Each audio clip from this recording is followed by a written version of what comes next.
teknologi sangat penting bagi perkembangan peradaban. Melalui riset, berbagai pengetahuan baru bermunculan untuk memenuhi kebutuhan hidup manusia yang terus meningkat.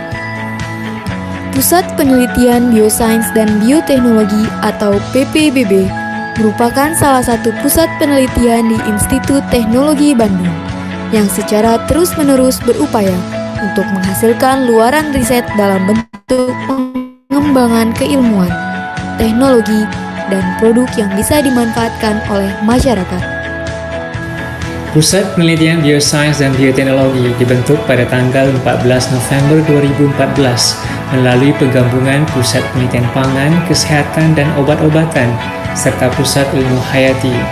Oleh karena itu, penelitian di Pusat Penelitian Biosains dan Bioteknologi berfokus pada topik yang relevan dengan kedua pusat penelitian tersebut.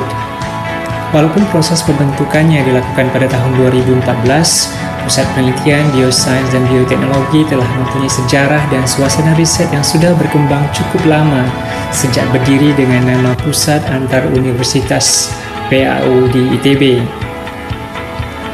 Sebagai salah satu pusat penelitian di ITB, Pusat Penelitian Biosains dan Bioteknologi memiliki visi untuk menjadi pusat unggulan atau Center of Excellence yang menghasilkan produk riset unggulan di bidang biosains dan bioteknologi yang dapat diaplikasikan di masyarakat dan industri. PPBB memiliki sebuah pusat unggulan iptek dengan fokus unggulan nutraceutical. Indonesia merupakan negara dengan keragaman hayati atau mega biodiversity di dunia, sehingga kemudian di antaranya ada yang dimanfaatkan sebagai makanan, pangan, dan juga obat untuk kesehatan. Penggabungan antara nutrisi yang terkandung dalam tanaman ini itu kita sebut dengan nutraceutical.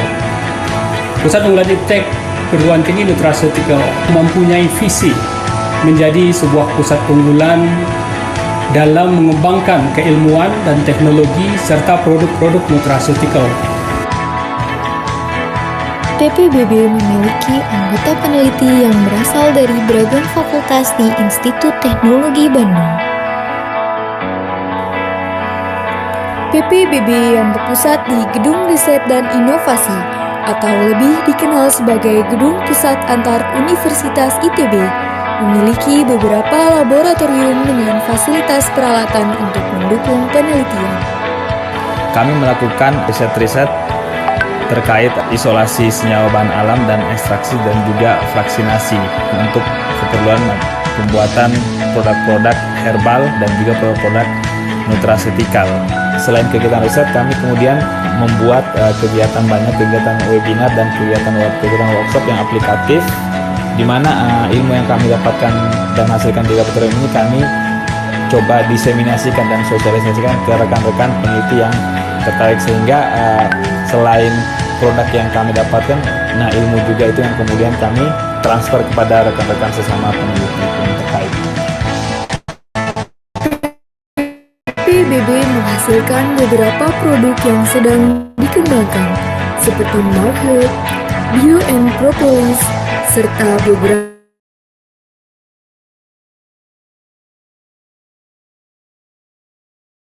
produk lainnya.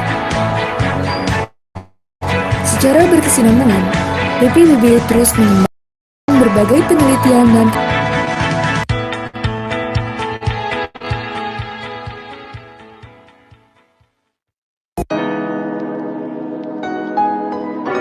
Perkenalkan, kami Divisi Broker Access PT Dynatech International. Kami adalah perusahaan distributor untuk berbagai instrumen pendidikan, dari instrumen material, metrologi, mikroskopi, didaktik, abrasion, maupun rubber. Kami menyediakan peralatan yang lengkap untuk memenuhi kebutuhan pengujian kualitas, simulasi, serta pengembangan penelitian di wilayah Indonesia.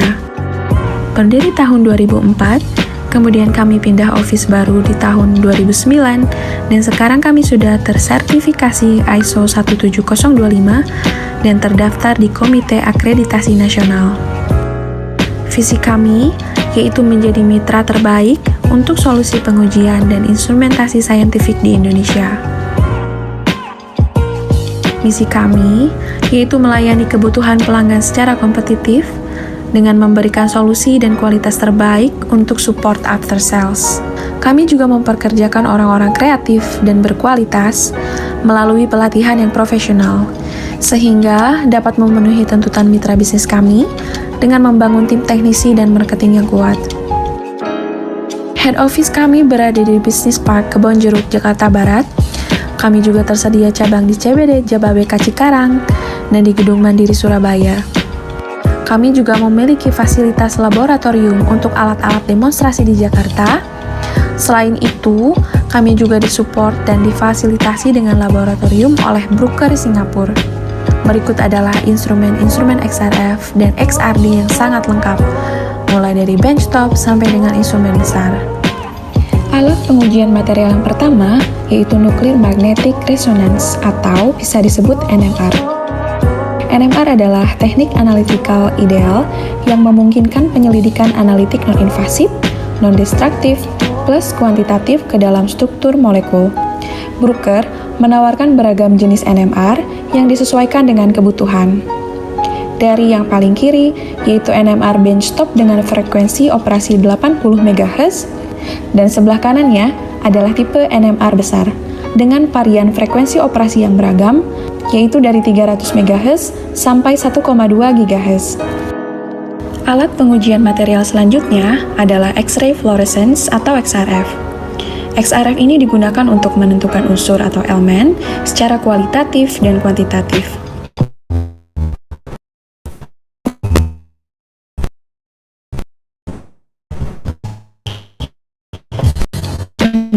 Unsur yang bisa dideteksi oleh XRF adalah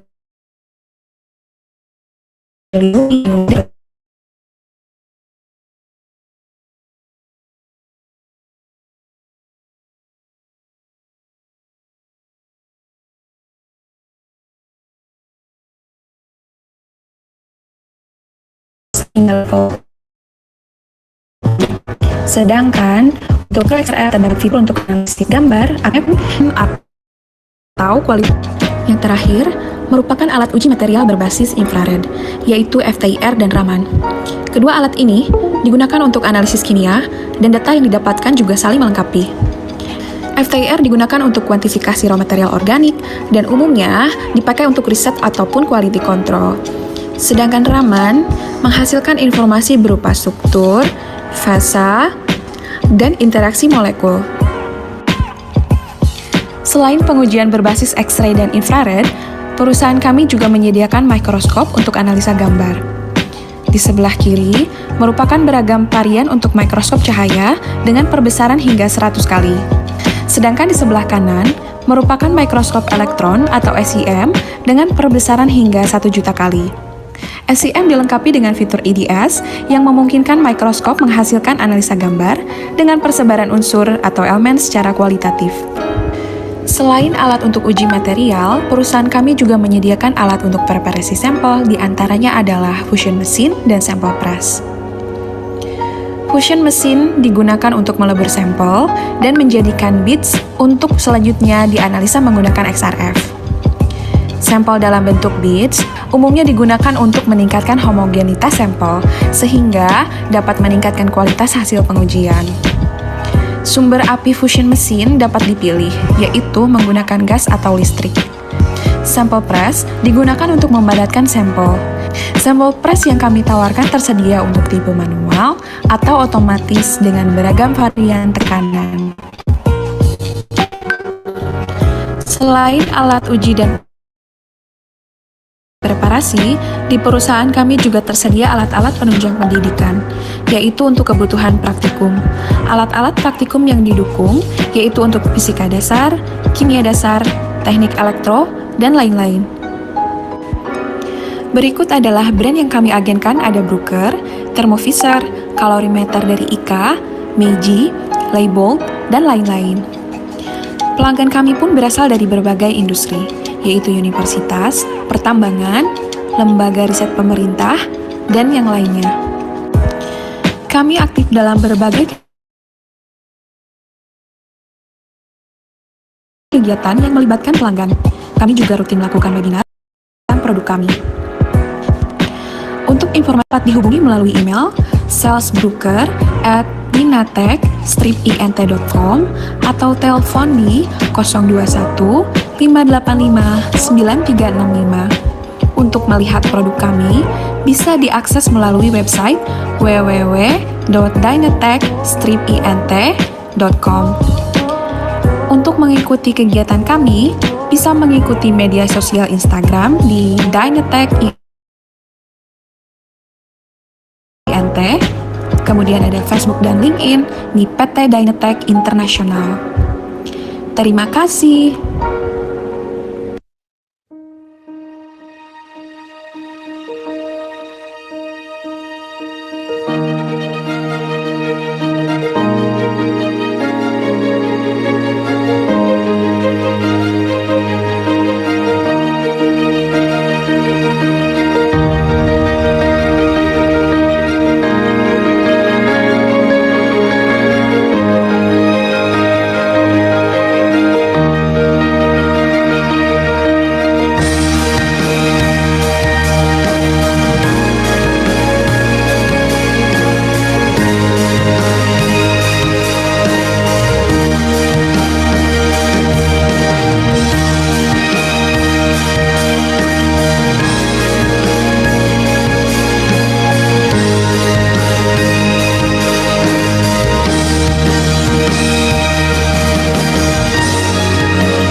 Peran ilmu pengetahuan dan teknologi sangat penting bagi perkembangan peradaban.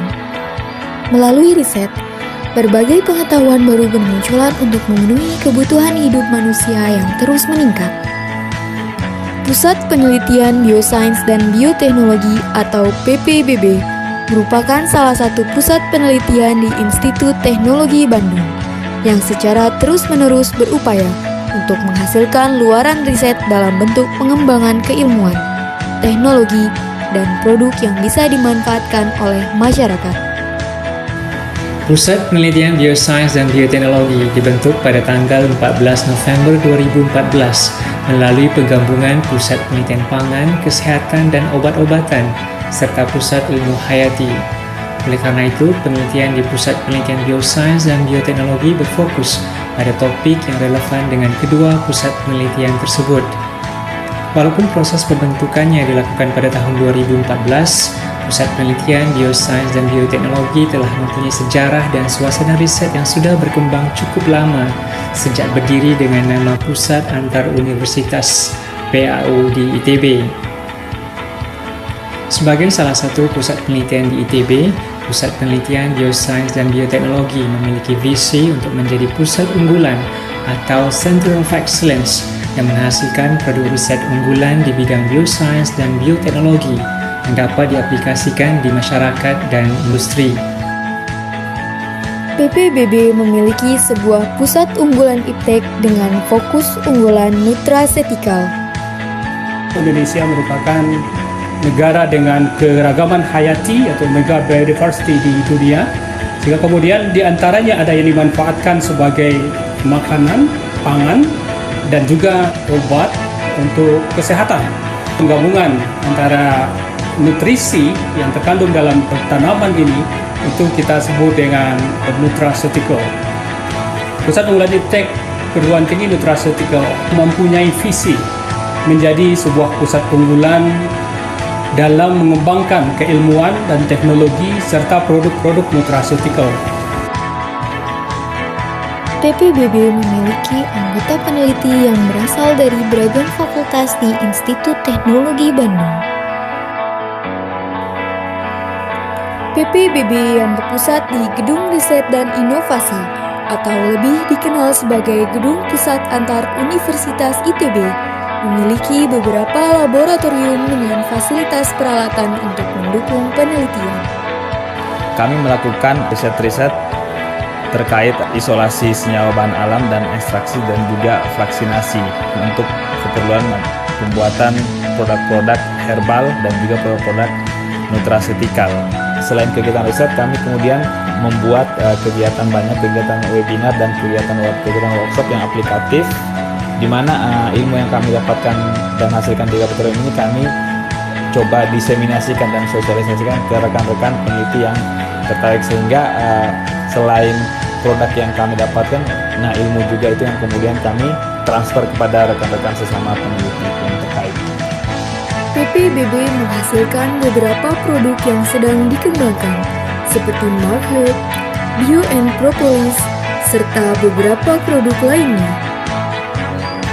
Secara berkesinambungan, PPBB terus mengembangkan berbagai penelitian dan produk agar dapat terus berkontribusi dalam pengembangan ilmu pengetahuan dan pemanfaatannya untuk masyarakat dan dunia.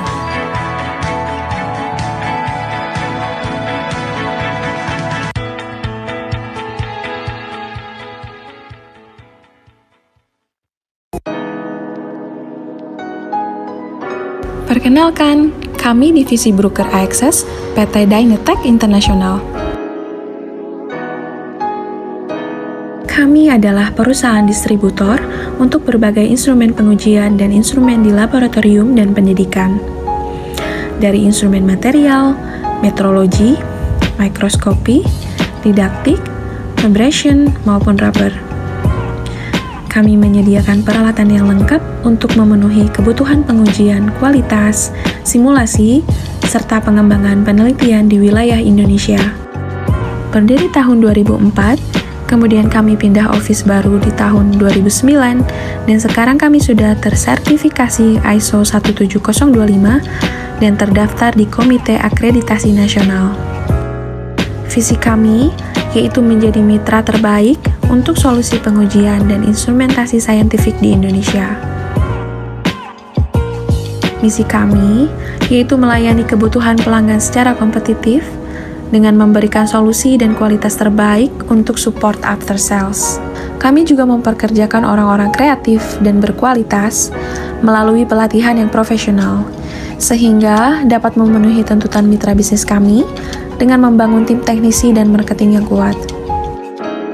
Head office kami berada di Business Park Kebonjeruk, Jakarta Barat. Kami juga tersedia cabang di CBD Jababeka Cikarang dan di Gedung Mandiri Surabaya. Kami juga memiliki fasilitas laboratorium untuk alat-alat demonstrasi di Jakarta. Selain itu, kami juga disupport dan difasilitasi dengan laboratorium oleh broker Singapura. Berikut adalah instrumen-instrumen XRF dan XRD yang sangat lengkap, mulai dari benchtop sampai dengan instrumen besar. Alat pengujian material yang pertama yaitu Nuclear Magnetic Resonance atau bisa disebut NMR. NMR adalah teknik analitikal ideal yang memungkinkan penyelidikan analitik non-invasif, non-destruktif, plus kuantitatif ke dalam struktur molekul. Bruker menawarkan beragam jenis NMR yang disesuaikan dengan kebutuhan. Dari yang paling kiri, yaitu NMR benchtop dengan frekuensi operasi 80 MHz, dan sebelah kanannya adalah tipe NMR besar, dengan varian frekuensi operasi yang beragam, yaitu dari 300 MHz sampai 1,2 GHz. Alat pengujian material selanjutnya adalah X-ray fluorescence atau XRF. XRF ini digunakan untuk menentukan unsur atau elemen secara kualitatif dan kuantitatif. Unsur yang bisa dideteksi oleh XRF adalah beryllium hingga uranium dengan konsentrasi deteksi persen hingga level sub-ppm. Sedangkan untuk micro XRF terdapat fitur untuk analisis gambar atau mapping sehingga digunakan untuk menentukan persebaran unsur pada sampel. Alat pengujian material selanjutnya adalah X-ray diffraction atau XRD. XRD merupakan teknik analisa yang mendasar untuk penelitian atau quality control.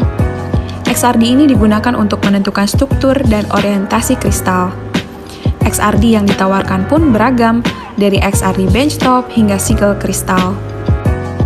Yang terakhir, merupakan alat uji material berbasis infrared, yaitu FTIR dan Raman. Kedua alat ini digunakan untuk analisis kimia, dan data yang didapatkan juga saling melengkapi. FTIR digunakan untuk kuantifikasi raw material organik, dan umumnya dipakai untuk riset ataupun quality control. Sedangkan Raman menghasilkan informasi berupa struktur, fasa, dan interaksi molekul. Selain pengujian berbasis X-ray dan infrared, perusahaan kami juga menyediakan mikroskop untuk analisa gambar. Di sebelah kiri, merupakan beragam varian untuk mikroskop cahaya dengan perbesaran hingga 100 kali. Sedangkan di sebelah kanan, merupakan mikroskop elektron atau SEM dengan perbesaran hingga 1 juta kali.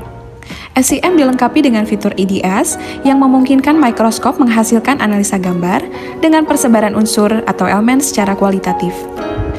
Selain alat untuk uji material, perusahaan kami juga menyediakan alat untuk preparasi sampel, di antaranya adalah fusion mesin dan sampel press. Fusion mesin digunakan untuk melebur sampel dan menjadikan bits untuk selanjutnya dianalisa menggunakan XRF. Sampel dalam bentuk bits umumnya digunakan untuk meningkatkan homogenitas sampel, sehingga dapat meningkatkan kualitas hasil pengujian. Sumber api fusion mesin dapat dipilih, yaitu menggunakan gas atau listrik. Sampel press digunakan untuk memadatkan sampel. Sampel press yang kami tawarkan tersedia untuk tipe manual atau otomatis dengan beragam varian tekanan. Selain alat uji dan preparasi, di perusahaan kami juga tersedia alat-alat penunjang pendidikan, yaitu untuk kebutuhan praktikum. Alat-alat praktikum yang didukung yaitu untuk fisika dasar, kimia dasar, teknik elektro, dan lain-lain. Berikut adalah brand yang kami agenkan, ada Bruker, Thermovisor, kalorimeter dari IKA, Meiji, Label, dan lain-lain. Pelanggan kami pun berasal dari berbagai industri, yaitu universitas, pertambangan, lembaga riset pemerintah, dan yang lainnya. Kami aktif dalam berbagai kegiatan yang melibatkan pelanggan. Kami juga rutin melakukan webinar untuk pengenalan dan edukasi tentang produk kami. Untuk informasi lebih lanjut, kami dapat dihubungi melalui email salesbroker@dinatech-int.com atau telepon di 021 585 9365. Untuk melihat produk kami, bisa diakses melalui website www.dynatech-int.com. Untuk mengikuti kegiatan kami, bisa mengikuti media sosial Instagram di Dynatech-int, kemudian ada Facebook dan LinkedIn di PT Dynatech International. Terima kasih.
Good morning, everyone.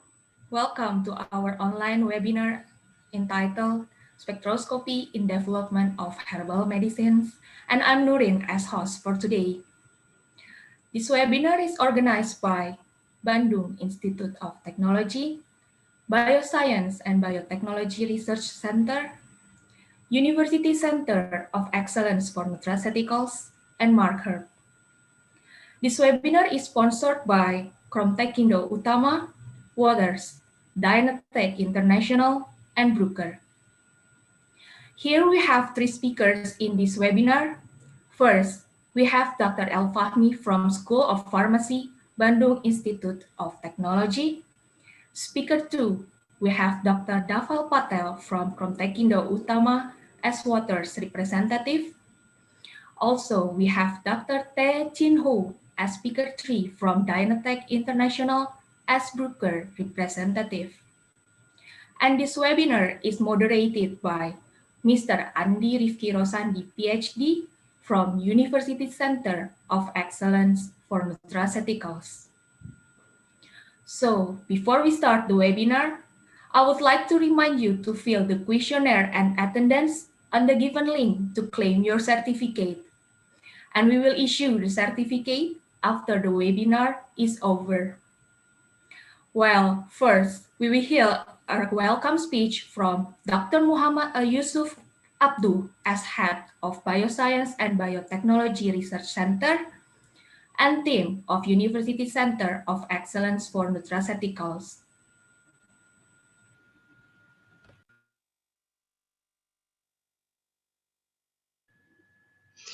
Thank you, the moderator. Good morning, ladies and gentlemen.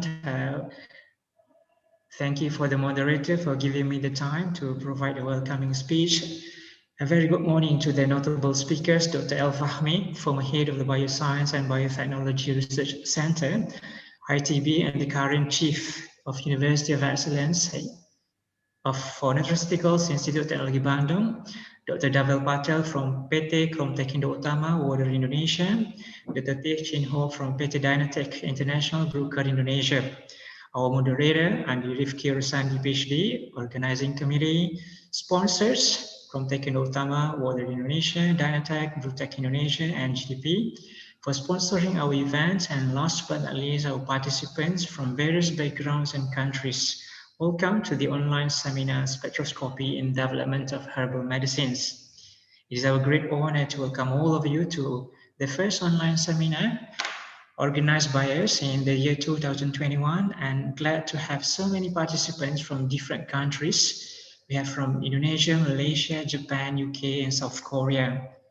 I would like to take this opportunity to briefly explain about Bioscience and Biotechnology Research Center, which is also known as BBRC, which was established in 2014 and is one of the 7 research centers in ITB. As a research center, BBRC continuously trying to be a center of excellence that produces research outputs in the form of scientific development, technology, and products that can be utilized by the community. In 2020, we have received a research grant from the Ministry of Research and Technology of Indonesia to establish a University Center of Excellence for Nutraceuticals to focus on research and development of natural ingredients and biotechnology products to food and health. This seminar is carried out to introduce ourselves to the international community that we are particularly interested to develop natural product-based nutraceuticals, and in doing so, we are eager to collaborate with potential partners, particularly PT Kromtekindo Utama, Water Indonesia, and PT Dynatech International, Brooker Indonesia, in applying spectroscopy for the development of herbal medicines. We are currently facing a difficult time with this pandemic.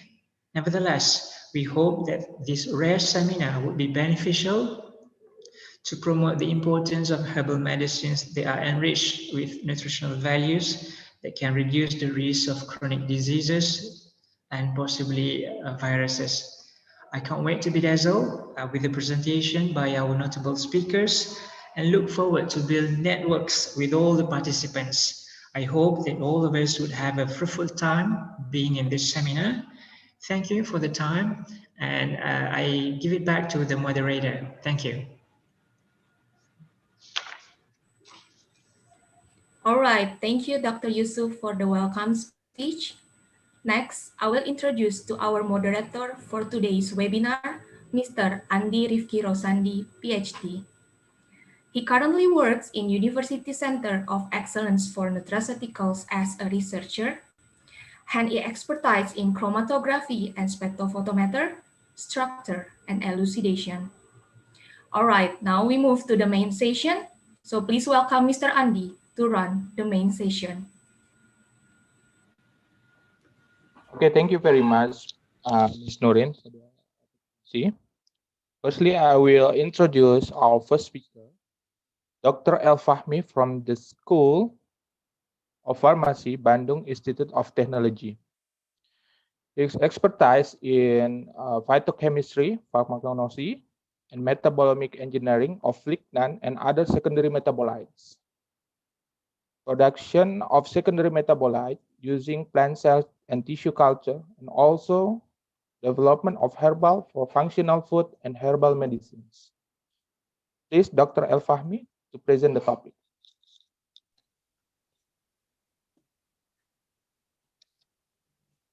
Okay, thank you very much. Assalamualaikum warahmatullahi wabarakatuh. Very good morning, everyone. First of all, I would like to thank the organizing committee who gave me the challenge, to share what our research in development of herbal medicine to all of you. Now, of course, together with our next speaker, Dr. Patel from Dr. Indo and Watches, our collaborators, as well, and also Dr. Su, Dr. Hu, right? Chin Hu from Brooker, this also supports our research. Let me share my presentation today. Okay, this I can. Well,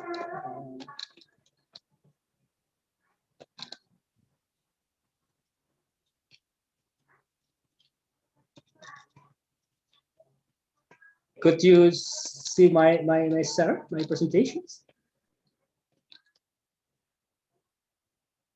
Hello? Yes, very clear. Yes, okay, that's good. Well, okay. Thank you very much again for Dr. Muhammad Yusuf, our friend from the head of Bioscience and Biotechnology Research Centers, and also our research teams. Nurin Nanda is the very good moderators. I think Dr. Agustus Cahyadi as well, and also for support for the all audience. Because we have only I only have limited time to present. I think about half an hour or 25 minutes that the committee gave me. So I would like to directly start my presentation today. What is the title of my research is development of herbal medicines, yeah, and also including the importance of spectroscopy and the spectroscopy aspect that can be elaborated more by our next speakers, Dr. Patel from Comtech Indo, and also from Chin Hu from Brooker. Those two company we have collaborate very well. Of course, in our development, our research and development of herbal medicines. I come from School of Pharmacy, Bandung Institute of Technology, and right now I also work at the University Center for Excellent Nutraceutical in Bioscience and Biotechnology Research Centers. So I would like to invite you, if you have anything that to be collaborated together. We are very happy to have contact with you. So just contact our building. Yeah. So this is the ITB, this is School of Pharmacy. This is our PAU maybe.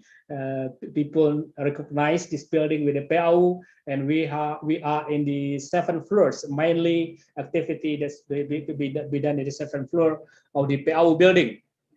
Okay. I would like to start my presentation today about the introductions. Yeah, you see here, this is the global biodiversity outlook 2 years ago to 2019. You see here, this is the color. Yeah, the colors show the big biodiversity in the world. You see here in the Indonesia, together with the Australia and Asian countries, some Asian countries, and also in or Latin America, you see here, yeah, we have a really the huge number of medicinal plants, and you see about 28 or until 30 thousands of species of plant that grow in Indonesia. This is very perspective, but only I think there are about 283 have been registered in our Badan POM, yeah, National Administration Drug and Food Commission.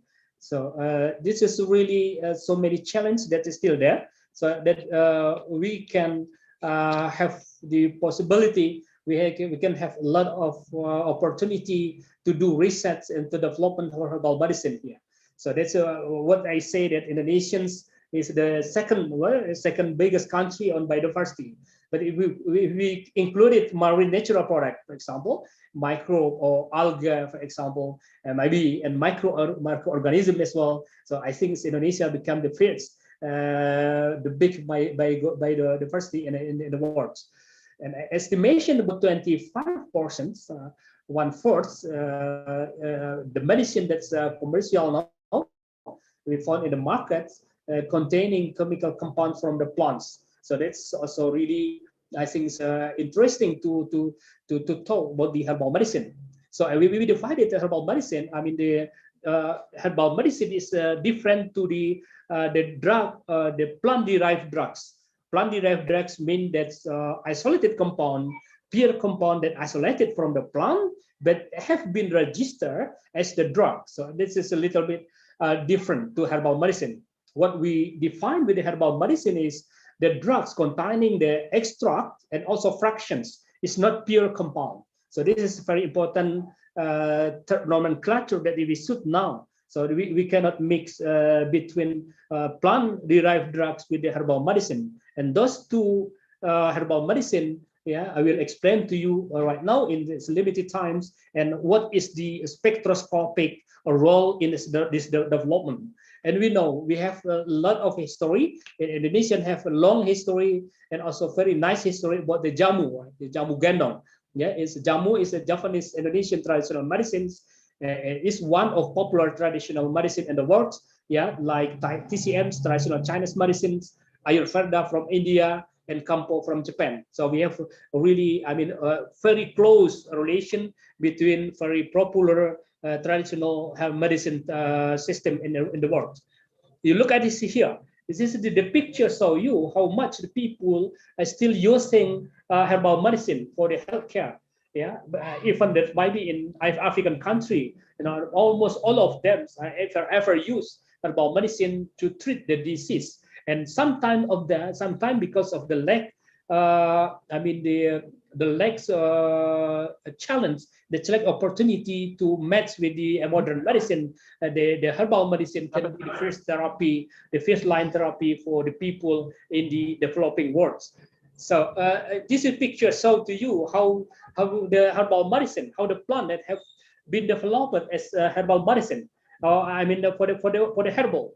For the, see the evolution from a very traditional way. This is look here. This might be dukun, yeah, the traditional tribal healer, the tribal healer serve the people, and then use the plant for the drugs. You see here, and then in the time continuously goes. As you see, this is the herbal medicine, what we call jamu gendong. Yeah, the woman normally goes street by street in Indonesian regions and sell the jamu, and most of the Indonesian people really know familiar about this jamu. And from jamu, the drugs, the herbal medicine, the plant also develop semi-traditional, semi-modern. Yeah, you see here, it's just using capsule, extract, maybe also the powder, and finally this herbal medicine have been produced in the big industrial pharmaceutical company. Yeah, we know a lot of, for example, Borobudur, Jamu Gendong, and I mean Borobudur, Martinoberto, and many big pharmaceutical herbal medicine company in Indonesia. So now herbal medicine, yeah, also now in the global development. So in this development, of course, we see the role of spectroscopy. Okay, I can't see. Maybe okay. Well, one moment, please. Yeah, this one, right? This is, you see here, this spectroscopy is very important tool. Yeah, to guide us. Yeah, to develop herbal medicine. And what is actually the real the real function of this spectroscopy? I will explain a little bit more in the next slides. This is global use of alternative medicines. Because of poverty and lack of access to modern medicines, about 65 to 80%, what I earlier show you the picture, the map of the world population which live in developing countries depend essentially of the plant or primary healthcare. Even that it can be the first line therapy for them. Currently, the major pharmaceutical companies, I call a big company, have demonstrated their new interest in investigating higher plants as they show for new lead structure and also the development of standardized phytotherapeutic agent with efficacy, safety, and quality. So that's been evidence-based medicine. So despite their general acceptability due to some reasons, growing interest and promise, they are also facing to the great challenge such as standardizations. That is very important for you. So we need to really which kind of compound that's responsibility for the activity of herbal medicine in total. So and also prove the safety, what we call evidence-based medicine. Maybe is there any evidence, scientific evidence to prove the activity that can be claimed for herbal medicine, also efficacy and quality. So you look here in Indonesia, we have actually, in addition to the jamu gendong, we have three categories. Maybe for you who not working in herbal medicine, I would like to introduce a little bit that in Indonesia right now, the government, especially Badan POM, classify herbal medicine into three categories. The first category is jamu. Jamu means that the herbal product that you can register to Badan POM without any scientific evidence. So that means if you have any information about the empirical use might be a bit why dukun and tribal healers, so you can make the drugs and then you have to make it sure as this is safe and you can register to Badan POM. So the first grade of herbal medicine in Indonesia. And a lot of drug now, a lot of the herbal medicine product that you can find anywhere in the market, most of them are the jamu category. And the second one is the higher level, more higher level than jamu, what we call standardized herbal medicine. Yeah, and standardized herbal medicine, that means the drug have been proven by what we call preclinical study, including in vitro and in vivo study. And the other requirement that have to be fulfilled by the standardized herbal medicine is standardization. Standardization is very related to the compound, to the isolated compound, so the active compound that exists in your product. And the highest level, I think the highest level of herbal medicine in Indonesia, what we call phytopharmaca. Phytopharmaca is that normally the claim, the activity have to be proven by clinical study to human. And now it's very popular. I mean, now in COVID, pandemic COVID, popular with the clinical study, right? Clinical study phase 1, phase 2, and phase 3. There's only right now, only 24 of the product, the herbal product in Indonesia registered as phytopharmaca. You can imagine, we have a lot of, we had a lot of sources, a lot of plant that can be possible to be developed, but we only now in the market only 24 phytopharmaca drugs. So that's now about 5,000 Simplicia have been used for traditional medicine product right now. So if you look at this picture, this is a very sophisticated process, to produce the herbal medicine with the high quality. What we call Indonesia, and normally in the world, we know a good manufacturing practice. We know the Indonesia CPOTB, right? Cara pembuatan obat tradisional yang baik, COPTB. So that means the quality of our herbal product right now, in addition for the efficacy, the proven of the efficacy, but the how to produce it have to be fulfilled, have to be compliant with what we call it good manufacturing practice, what we call in CPOTB. So this is requirement for the herbal medicine. I think if we are talking about the medicine, even from herbal, or might be from the organic, the chemical, synthetic organic, for example, as the drug have to fulfill this safety, the first one, safety, the safety and efficacy and quality. And those three, the three requirements for the drug, for herbal medicine, are always related to the active compounds. So the question is, what active compounds? What group of active compound that's responsibility for the pharmacological effect that you have claimed. So this is very important to you. And to know the active compound, we should isolate them and we should also active them. Not only about how to develop the pure compound from this one, but if we are talking herbal medicine itself, so the active compound should be also recognized and characterized very well. What we have done actually, from local and traditional use, here for the traditional use increase need for the quality and safety monitoring, as well as for the evidence-based use and also standardization. And then the herbal medicine could become global commodities that we have already faced now. So this is summary. This slide summary summarize how the medicinal plant have been developed for the health purposes. For herbal medicine, for nutraceutical, and for several purposes, for example.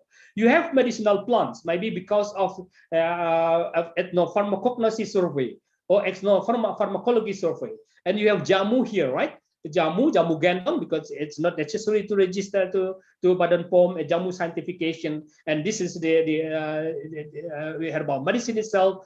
And in addition to this one, herbal medicine have to be also developed for the plant-derived drugs. What I told you, the active compound have been isolated. Isolated and into pure compound, and then should be characterized and should be proven the activity also with the preclinical study and also the clinical study. And finally, you also find the pure compound, the drugs derived from the plants. So I would like to explain this one if there is any times how do the drugs discover from the plants. So we have also herbal here, and we have also nutraceutical and functional food that can be developed from herbal medicine. And our research center right now are also busy to develop Indonesian plant, for example, bioflavonoid for the nutraceutical, and some candidate for the nutraceutical product have been developed in our lab. So this is the pathway, the pathway how we develop herbal medicine actually. So you look at here, right? This is from GAP. We know that good agricultural practice. So not only just growing the plant without any standardization, for example. So this one is also the very important part that we have to consider. And then if we can grow the plant with the cultivation that the plant, make sure the plant is really good the quality, and whether the plant containing the active compound that you have already standardized or not. So then it goes to manufacturing process and adjustment, the manufacturing, validation, bench up, optimization of extraction process, and herbal product. We have herbal product. Herbal product can be extract, can be also fraction, and you formulate from the several plants. And you can have the new patent, for example, for dissemination, and you have the drug or new. This is active compound. Active compounds can be also the new drugs development. So this one, the simple way to explain to you how to discover the drug actually. So you have the natural product, or even maybe you have a semi-synthetic as well, or maybe from total synthesis, but mainly from herbal. What we are, our topic today from herbal medicine. We have the candidate when we do the clinical studies. This is the pathway how to discover the drugs, the herbal medicines.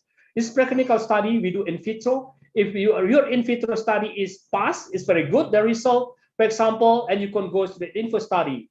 But if you have the negative result, don't waste it, because maybe you can collect it and you can test it for the other activity. Because we have the extract, we have the fraction that contains several active compounds. Maybe the active compound can have, for example, the active anti-diabetes activity. The other compound can have the anti-hypertensive activity. This is very common in the people who are working with the development of herbal medicine. We have in vivo study, and if we pass in vivo study, we go to the toxicity test, and if we pass, and then we finish with the preclinical study, and we go to the clinical trial phase 1, right? And normally for clinical phase 1, we just do in human subject, it is cytotoxic, to make sure in the beginning that our product that has been proven by animal study, is it safe? So we also to give the evidence to the human study. So clinical trial phase 1 mainly talking about the toxicity study, and we pass with the clinical study. We go to the clinical phase 2. Yeah, consists the several volunteers that have to be tested using placebo, for example, normally double blind. And then if you pass to this one, you go to the clinical phase 3 and you can register. And finally, you put it here. Yeah, I put here in dollar, right? In dollar that you if succeed with this one. But this is very long way to go, right? And you see here the time that we need, for example, estimately is very lengthy. Lengthy, that means duration to the study is very long, also costly, need the money, a lot of money to do that one, and you also risky mean that maybe at the end, if you complete this study, but at the end maybe it's not safety enough, or maybe the efficacy is not enough, so you cannot register as herbal medicine. So this is also the challenge, and maybe big pharmaceutical company in Indonesia, also in the world, also spend a lot more money. But if succeed, for example, if you are success with only one, for example, you can collect money. Some example right now, yeah. So some company, some big company earn money, a lot of money about the product that's a really perspective in the market. So this is a classical way that we normally, as natural product field, for example, we have what we call bioactivity guided fractionation. If you're a natural product sample, you do the activity here, and you have crude extract, maybe butanol extract, N-hexane extract, ethyl acetate, and then you could do crude extract. So this one you do fractionations. This is chromatography method. Normally from Techindo, yeah, from Techindo also very sophisticated technology. There's a new technology that has been developed right now, and also we are happy to have this technology. Normally we do just with the normal column, and right now we can have the high technology, and we can find the in very short times and easily way to go, and we have also several active compound. So if we have active compound, for example, so the important thing that we have to do is we have really be careful about the structure. This is the structure of our isolated compound or active compound. So therefore, we need to elucidate it. So the spectroscopy data needed, yeah, are needed, yeah, to really make sure what is the structure, what's a molecular formula of this plant. Because if we are talking about the drugs, normally different. I mean, if you are wrong with the structure and elucidation, you can have failed with the next development. Yeah, normally even that maybe your compound is stereochemistry, have chiral carbon, for example, they have a different orientation.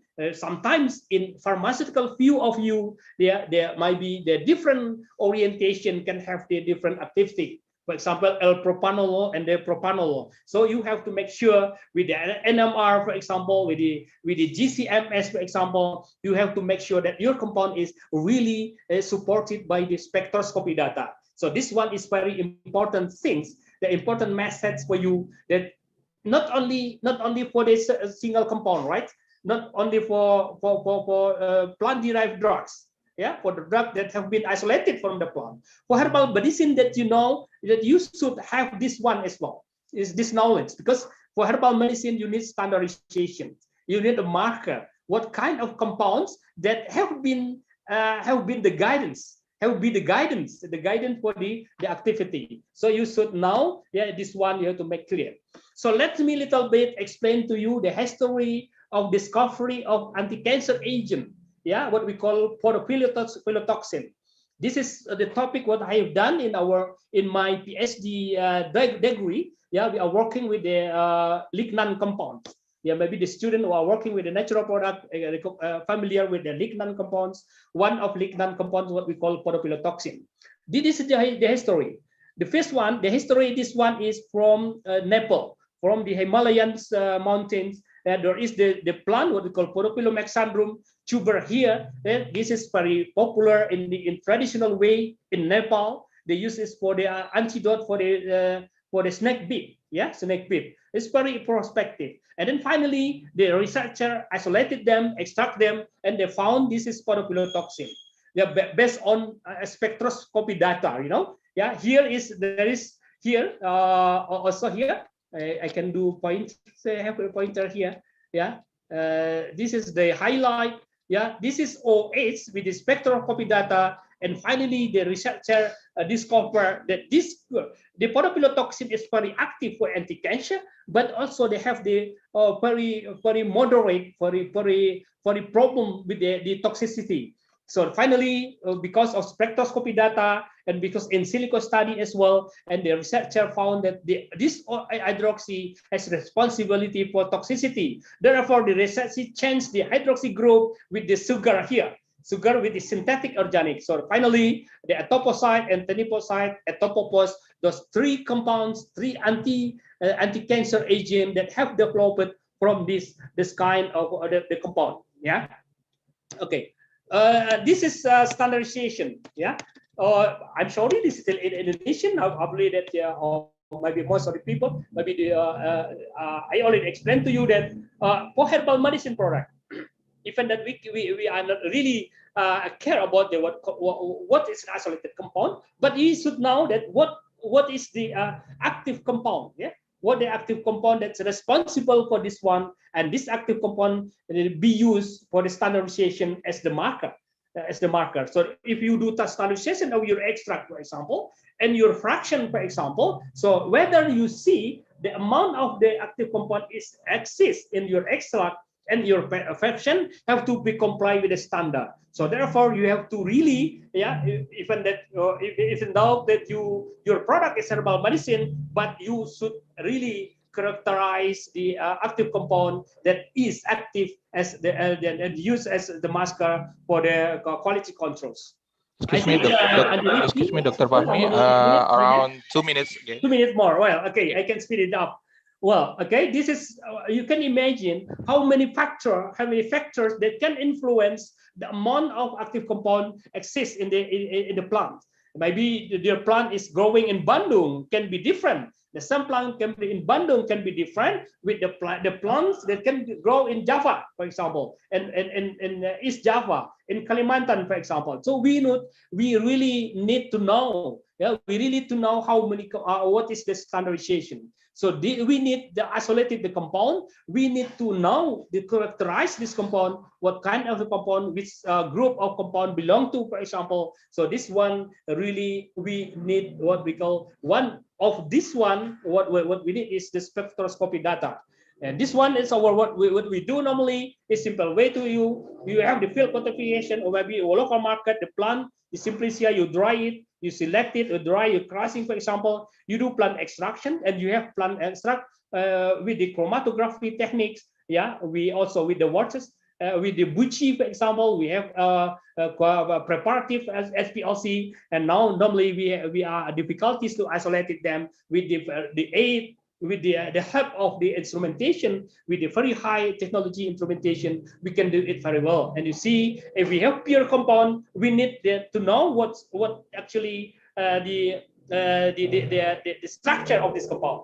What is the name of the structure? Even might be there is the new compound or not, or maybe the compound is complicated or not, whether they are really pure or not, for example. So we have to check it, yeah, by NMR. And if we have the NMR, how to explain the data, for example, how to elucidate the data, how to analyze the data, we have also to knowledge. And what in my knowledge, our research center also organize the workshop about how to analyze NMR data. And normally our moderators, Dr. Andy Rifki is the speaker in the workshop, for example. So this is very important way, to give the natural product to the market.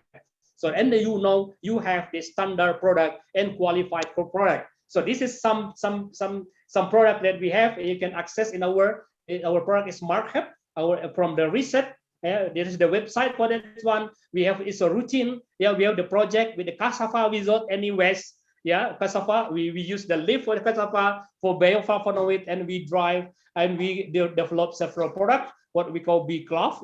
This is a marker compounds, marker compounds that have been elucidated by spectroscopy data, and we have also some products, some, let's say, some what we call fortified honey, for example, with the activity for the health maintenance, for example. So this is product cassava bioflavonoid, several active compound that has been proven the structure with the spectroscopy data. So because time is very limited, actually to explain this one, it needs many time, for example. So if you would like to more information about the jamu, we have published a very good review here, so you can access it here just to give you insight. Yeah, just to give you the view how to develop the herbal medicine, what kind of the challenge actually to develop herbal medicine, so we can discuss it together. Thank you very much for your attention, and also acknowledge for our group member here. We have a big group actually in our center, University Center for Excellence of Nutraceutical, belong to the what we call Bioscience and Biotechnology Research Center. If you have any question, we can discuss it together. Thank you very much for your attention. Assalamualaikum warahmatullahi wabarakatuh. Thank you very much, Dr. El-Fahmi, for the wonderful presentation about the current issue of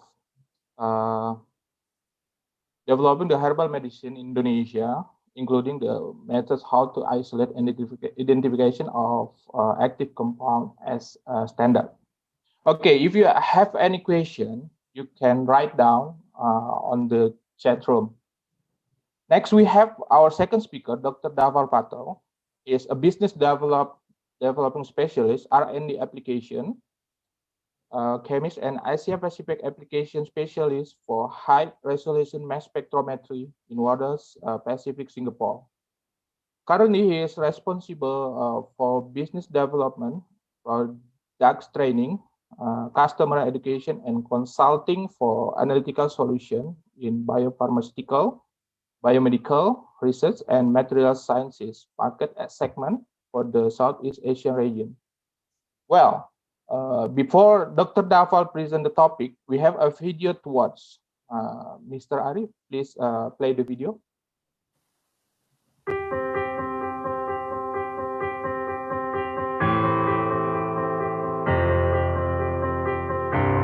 Complex samples give complex data with overlapping spectra and background interferences.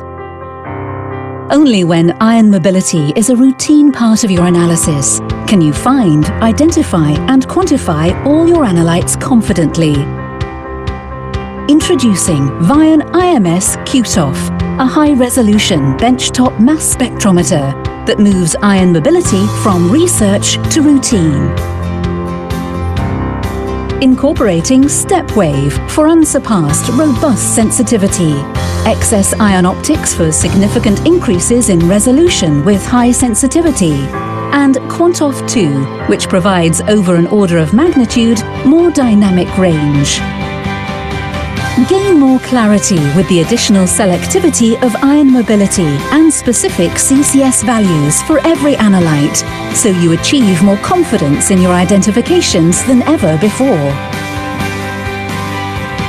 Unify Scientific Information System streamlines instrument controls, driving Vion IMS QTOF to deliver the most comprehensive analytical workflows. Data is automatically processed, reported, and presented, so you can seamlessly get to the answers you need. With Vion IMS QTOF, you have analytical flexibility. Whatever your sample matrix, whenever you perform an analysis, CCS values are precise, independent of chromatographic retention time, and always remain the same. Vion IMS QTOF. Go beyond resolution for superior clarity, confidence, and productivity for every scientist and every analysis.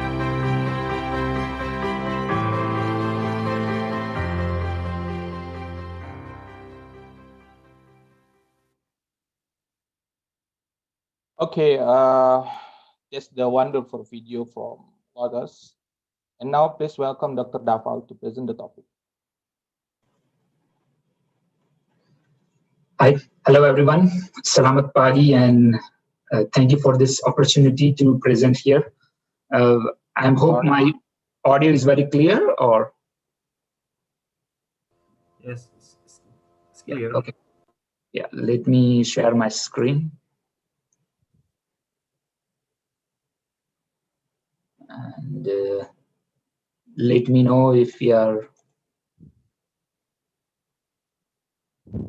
able to see my screen.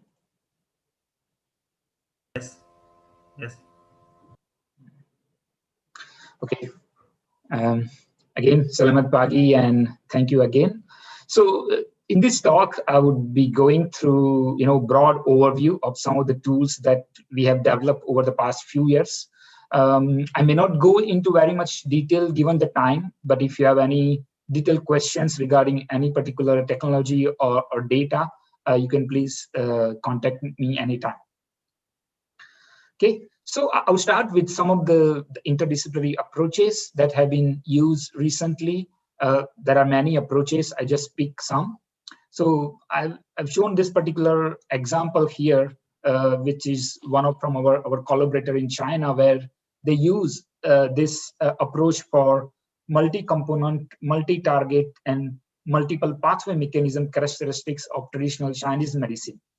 And they use, in combination with mass spectrometry and molecular networking pharmacology approach, tied with molecular docking, to identify compounds present in this particular traditional medicine. And likewise, you might have heard about the concept of system biology. If I put it in a simpler word, people may call it as omics or metabolomics.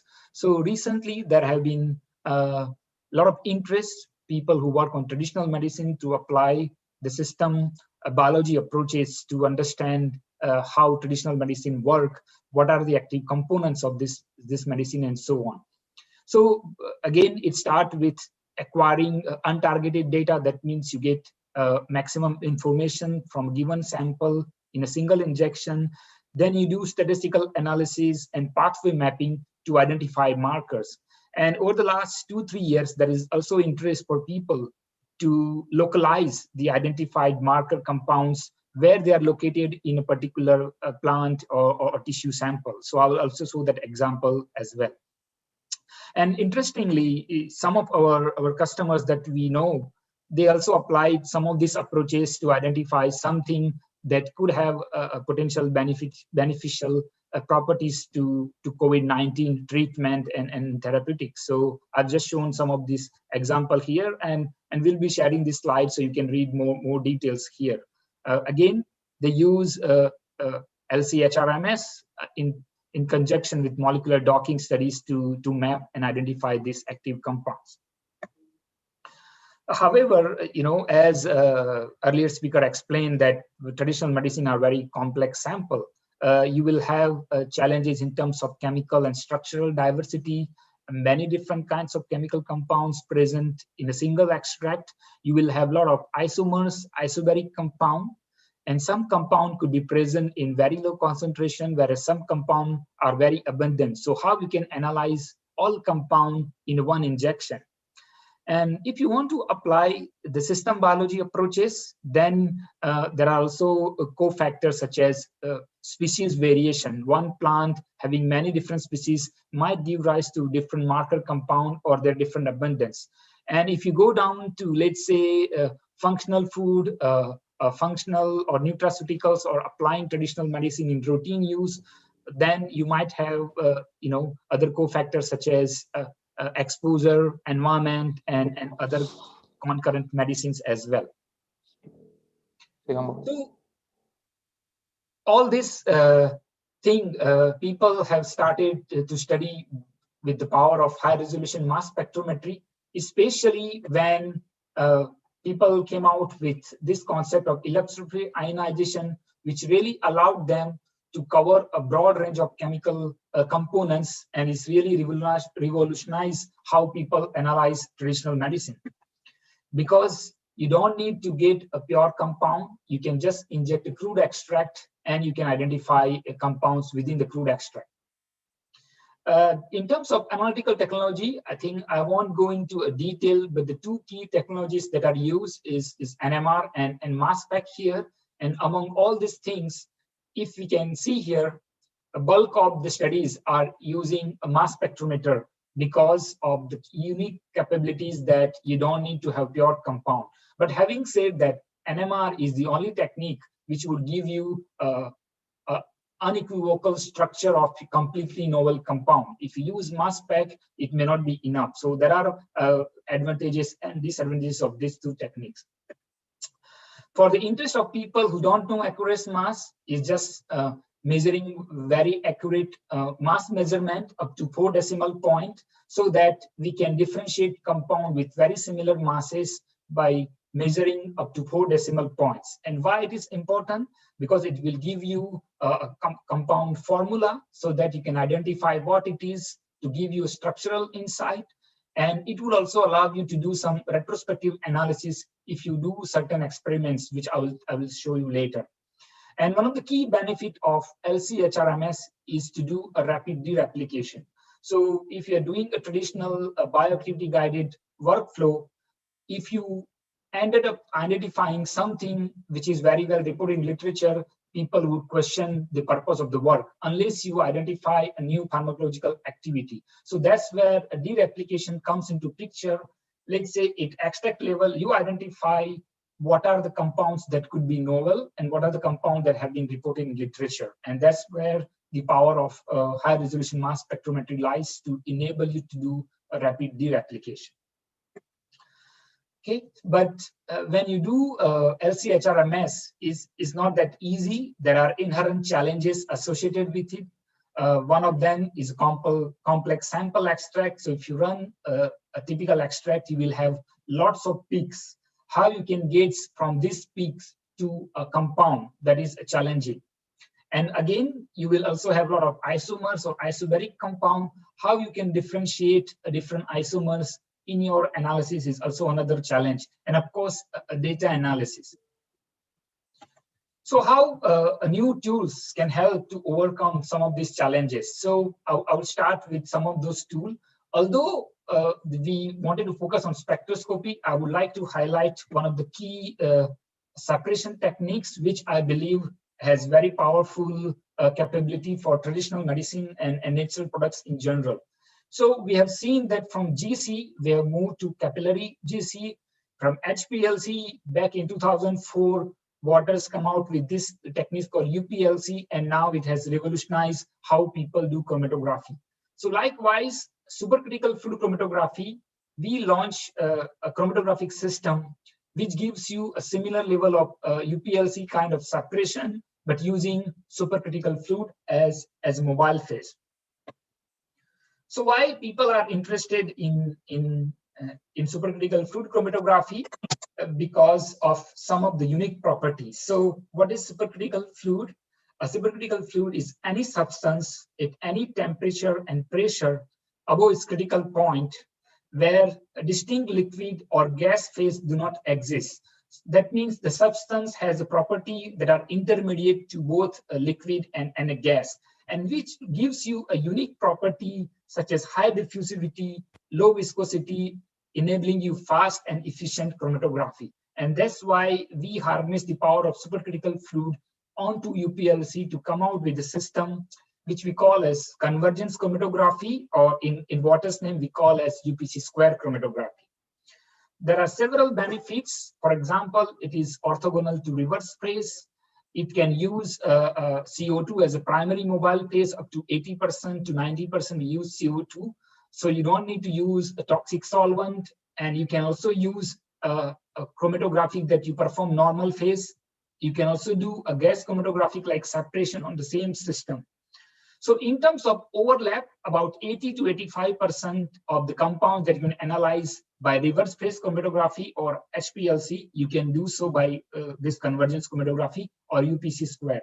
You can also do normal phase chromatographic like separation, and you can do a GC like separation. One of the unique benefit is that this particular technique is really suited for positional isomers, stereoisomers, or chiral compounds if you need to separate them. So let's look at some of the examples. So the first example here is about this particular TCM product, where there are two compounds, S and R form of goitrine and epigoitrine. However, only one of the form is pharmacologically active. And traditionally, people have to run like 60 minutes long gradient in order to separate these two compounds. But when we use UPC square, we can do this similar analysis within like 6 minutes of runtime. The another example is analysis of volatile compound. So in this case, this is cis and trans asaron compounds here. And typically, if you run this using a gas chromatography, you will need about 30 minutes, and you might need to do a sample derivatization. So if you want to look for isolation and purification, you can't do it from GC separation, right? You cannot extrapolate.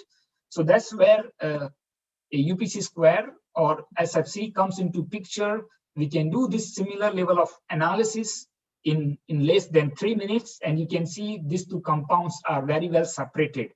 And the reason why I'm saying that we can scale up this to do a preparative scale up, because we also have a preparative HPLC products using supercritical fluid chromatography. So we call as preparative supercritical fluid chromatography. So you can have this method extrapolated using prep SFC so that you can purify and isolate this compound if it is of your interest. Right. Another example is of fat-soluble compounds such as lycopene and beta-carotene. So we know that these compounds are very challenging. Even of this carotenoid also have a lot of isomeric compounds. I think there are at least 4 or 5 isomers. We can also separate them very well by using UPC squared in as short as within 2 minutes of runtime. So again, this technique has been extensively used. The last example I have is really to show the power of separating positional isomers here. So this is an example of cannabinoids. So we know that there is a lot of interest these days by legalization of medical marijuana or cannabis. And in this case, we are looking at the example of this synthetic cannabinoid, which has about 9 to 10 positional isomers. And to separate all of them, you need to use gas chromatography, and you need to use reverse phase UPLC or HPLC kind of separation. But even using GC and HPLC, you can't separate them in one method. Whereas here, using UPC square, we can separate all of them in one method. So again, this is the power of this particular technique. And I believe it is very useful for people who study traditional medicine. And ever since we launched this technique about 4 or 5 years ago, there have been many publications covering a wide variety of compounds, such as saponins, polyphenolic compounds, and even other bioactive compounds for plants and traditional medicine. Okay, so moving on to this, we can have this particular technique to resolve the chromatographic challenges, then moving on to the mass spec challenges in terms of accurate mass screening data analysis. So typically, once you get the data from, let's say, a QTOF or LCMS, you get this chromatogram, then you analyze the data or look for the peaks, and then you go through this peak to generate a formula, because if you are using a high resolution mass spectrometry from mass to charge ratio, we can generate formula. Then from this formula, people traditionally search against databases such as ChemSpider, Dictionary of Natural Products, and other databases to find a possible matches. So once you get a particular formula or compound identity, then people do what we call as MSMS or fragment ion analysis. And then if you are lucky, you will have some tentative compound. So moving from acquiring data to identifying compound, it takes weeks or months. When I did this work about 12 years ago during my PhD, I remember spending weeks and months going through this data and formula and trying to match a possible compound. Because if you search particular formula in, let's say, Google or PubChem or any database, you will get 50, 100, or even more possible compounds. So how you can narrow down out of those possible matches, what is your identity of compound? Of course, you have to go for NMR or other studies, but then if you go for NMR or other techniques, you need to have pure compound or relatively pure compound, which is very tedious. So overall, this process is very time consuming. So we wanted to see how we can overcome these challenges. Okay. So I won't go into a solution detail, but what we did here is that we come out with a workflow-based solution where we have inbuilt identification tools, including library and illustration tool set, which can help researchers to quickly identify compound from extract. So going from sample injection to identifying compound is much more easier, and you can do within days rather than spending weeks or months to do this work. So I'll show this example of this particular jade windscreen powder that we did with Professor Rudy Bohr at University of Grudge. This is a complex TCM product which has a combination of 3 herbs, and there are many reported biological properties of this particular TCM herb. So what we did, we extracted using extended solvent extraction, and then we went through different steps of identifying compounds. So of course, we search against our inbuilt library here. We search against online library available from the software, and we also did what we call as molecular networking. But one of the key things by doing this workflow is this particular acquisition mode. We call it as a data independent acquisition mode, which allows you to get MS and MS data of every possible ionizable compounds in your sample in one injection. So meaning in single injection, you can get full scan MS data and MS data so that you can do a comprehensive identification of your sample. Okay, so we did that, and by comparing against our library, we managed to identify several compounds. Okay, so about 18 compounds identified from this sample, and the design of the software is in a way that you can get all information in one window. So you can see this is my compound, where it is eluted in my chromatogram. This is my full scan MS spectra. This is my full scan MS data. And for identified compound, we can also automatically interpret the MS data. So again, the burden of going through a data to identify how this compound will break in mass spec, how this MS spectra came from this particular compound, you don't need to worry about. We have done this automated tools which can help you to do this interpretation. And as I mentioned, we have this unique library we call as traditional medicine library. So this is based on 2015 edition of Chinese Pharmacopoeia. It has about 600 herbs and more than 6,000 compounds.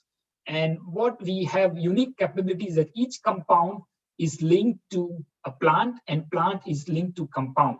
And all the compounds are classified based on their chemical classes. So if you identify a compound, you will be able to know how many herbs out of these 600 contains that particular compound. And if you identify compound, if you identify herb, you will also know what are the different compounds present in this particular herb.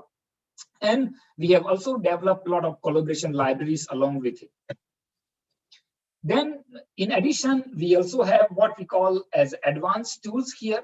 For example, common fragment loss, common neutral loss, because we know that if we have this kind of structure in mass spectrometry, there will be common behavior, and we can automate this information into the software so that it can automatically tell you for unknown peak whether they belong to particular chemical class or not. So in this case, we were using for chromones. Okay, so we did that.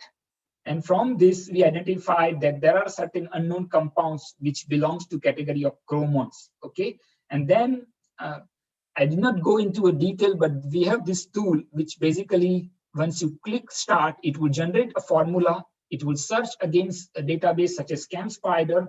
It will give you possible matches, and it will rank these possible matches based on the MS data. So again, it will also do this automatically. So you don't have to worry now that you will have 10 or 20 possible matches and which is likely possible hits. The software would be able to give you these details for you. Okay, and we did that for all the compounds. We identified about 50 compounds from here. And the last tool that we did here, which we call as molecular networking tool, okay? So this is an open source platform developed by University of San Diego, where we can export your data to this platform, which is known as Global Nature Products Social Molecular Networking. So you export this data, and how it works that this particular tool would compare your data set with all other researchers' data set who has submitted their data onto this platform. And then it would use a similarity calculation by comparing your spectra with other people's spectrum, and it would use a tool such as Spectroscopy to generate a network, which looks like this, okay? So for these 3 or 4 fractions, we can get many different clusters. So we identified several clusters. So if I zoom into this particular cluster, and if we go further, we can see that we identified certain compounds which were not reported from this particular TCM before in the literature. And by doing so, we also identified a lot of compounds which did not match with any database or any other data. Meaning, now we know that if we were to identify or proceed further to do purification and isolation, we should focus on this group of compounds which are not matching with any available information, because these are the compounds which are more likely to be novel or new compound. Okay, so this is what we did. And by doing so, we were able to identify about 90 compounds from this particular studies. Okay, so in last segments, I will very quickly introduce this concept of metabolomics. I'm sure a lot of people would be aware of it, but in this case, we are using a chemical fingerprint of traditional medicine to understand the chemical processes of their metabolome, okay? So here we get the sample, we get the spectra, we try to identify marker compounds for their chemical fingerprint, and then we compare fingerprints of different samples or different species to see if they are different. If they are different, what makes them different, how they are different, and maybe why they are different. One of the key things to do this analysis is standardization. You have to rule out all possible bias that could come from experimental variation, so that we can zoom into find a variation present in a sample itself. Okay, so we need to do a lot of standardization, which I'm not going through this detail. To do this particular analysis, we have this unique software, Progenesis QI, which can do all the steps that are required to do for your metabolomics experiment, right from peak alignment, detection, and identification. But one of the unique things that this software actually is vendor neutral. So it accepts data from all the major vendors. So if you have any LC-HRMS data, then if you want to process for metabolomic study, do contact us and we can give you this demo licenses for you to try and process your own data. And one of the nice study to incorporate the earlier 2 sections that I described is one of our collaborator, Professor Dean Gordin at Shanghai Institute of Materia Medica, and they have nicely described in this study how we can apply this concept to Panax ginseng to understand how this metabolites varies in different plants, part of this material, and so on. And they identified that leaves, roots, berries, and flower buds, they have a different metabolic profile, and they went to identify about 164 components. And out of there, they identified 11 key compounds that can be used to differentiate whether this particular sample came from root, leaf, flower, or so on. And they have even done additional study to apply this concept to commercial products to differentiate whether this product is really containing Panax ginseng or is containing other ginseng species.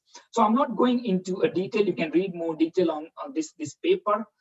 But what we did here, that they identified ginsenosides, but then the question is they wanted to locate how these ginsenosides are present in a plant sample. So that's where the concept of mass spectrometry imaging comes into. So again, this is a simple technique to visualize and locate where are my metabolites located on this particular leaf sample. So what we do here is that we put a plant sample onto a glass slide, and the mass spec would go by pixel, and it would generate a spectrum. And from this spectrum, we can reconstruct the image of the sample. So let's say if I divide this whole plant sample into these individual pixels, we can get mass spectrometry data for each individual pixel, and we can reconstruct this particular image. So this is how a mass spectrometry imaging works in a simple terminology. One of the unique technique that is very suitable for plant sample is disruption electrospray ionization. So in this technique, if we have a plant sample or tissue sample, we bombard it with heated nitrogen gas with some solvent, which causes a micro extraction from the surface of the sample, and this micro extracted constituent are taken further into a mass spec for analysis. So this is how a real source looks like. So you put your sample onto a glass slide, and this particular sprayer would move from sample to sample to get the data. The key benefits of this particular techniques, you have to do a very minimal or no sample preparation. So to give you example how we can analyze a leaf sample, you basically need a double-sided tape, a glass slide, and a cardboard. So you put your sample, add first layer of tape, stick on the cardboard, add a second layer of tape, add on your sample, and this glass slide is ready for imaging. So we did a similar approach for the same ginseng sample, but in this case, because this is a root sample, we need to use some devices to cut slices of this particular sample. But what we were able to do from this particular experiment, we were able to locate this individual ginsenoside there where, for example, this particular ginsenosides were concentrated more in stele, while the other ginsenoside were distributed more into a cortex or periderm. So this information is really useful to identify and localize where are the key ingredients or key components are located into a particular sample to give you more details. Last but not least, very quickly, you show the earlier video that was played about ion mobility Q-top. So in last 5 minutes or so, I would like to show how this thing works. One of the unique benefit is to go beyond mass resolution.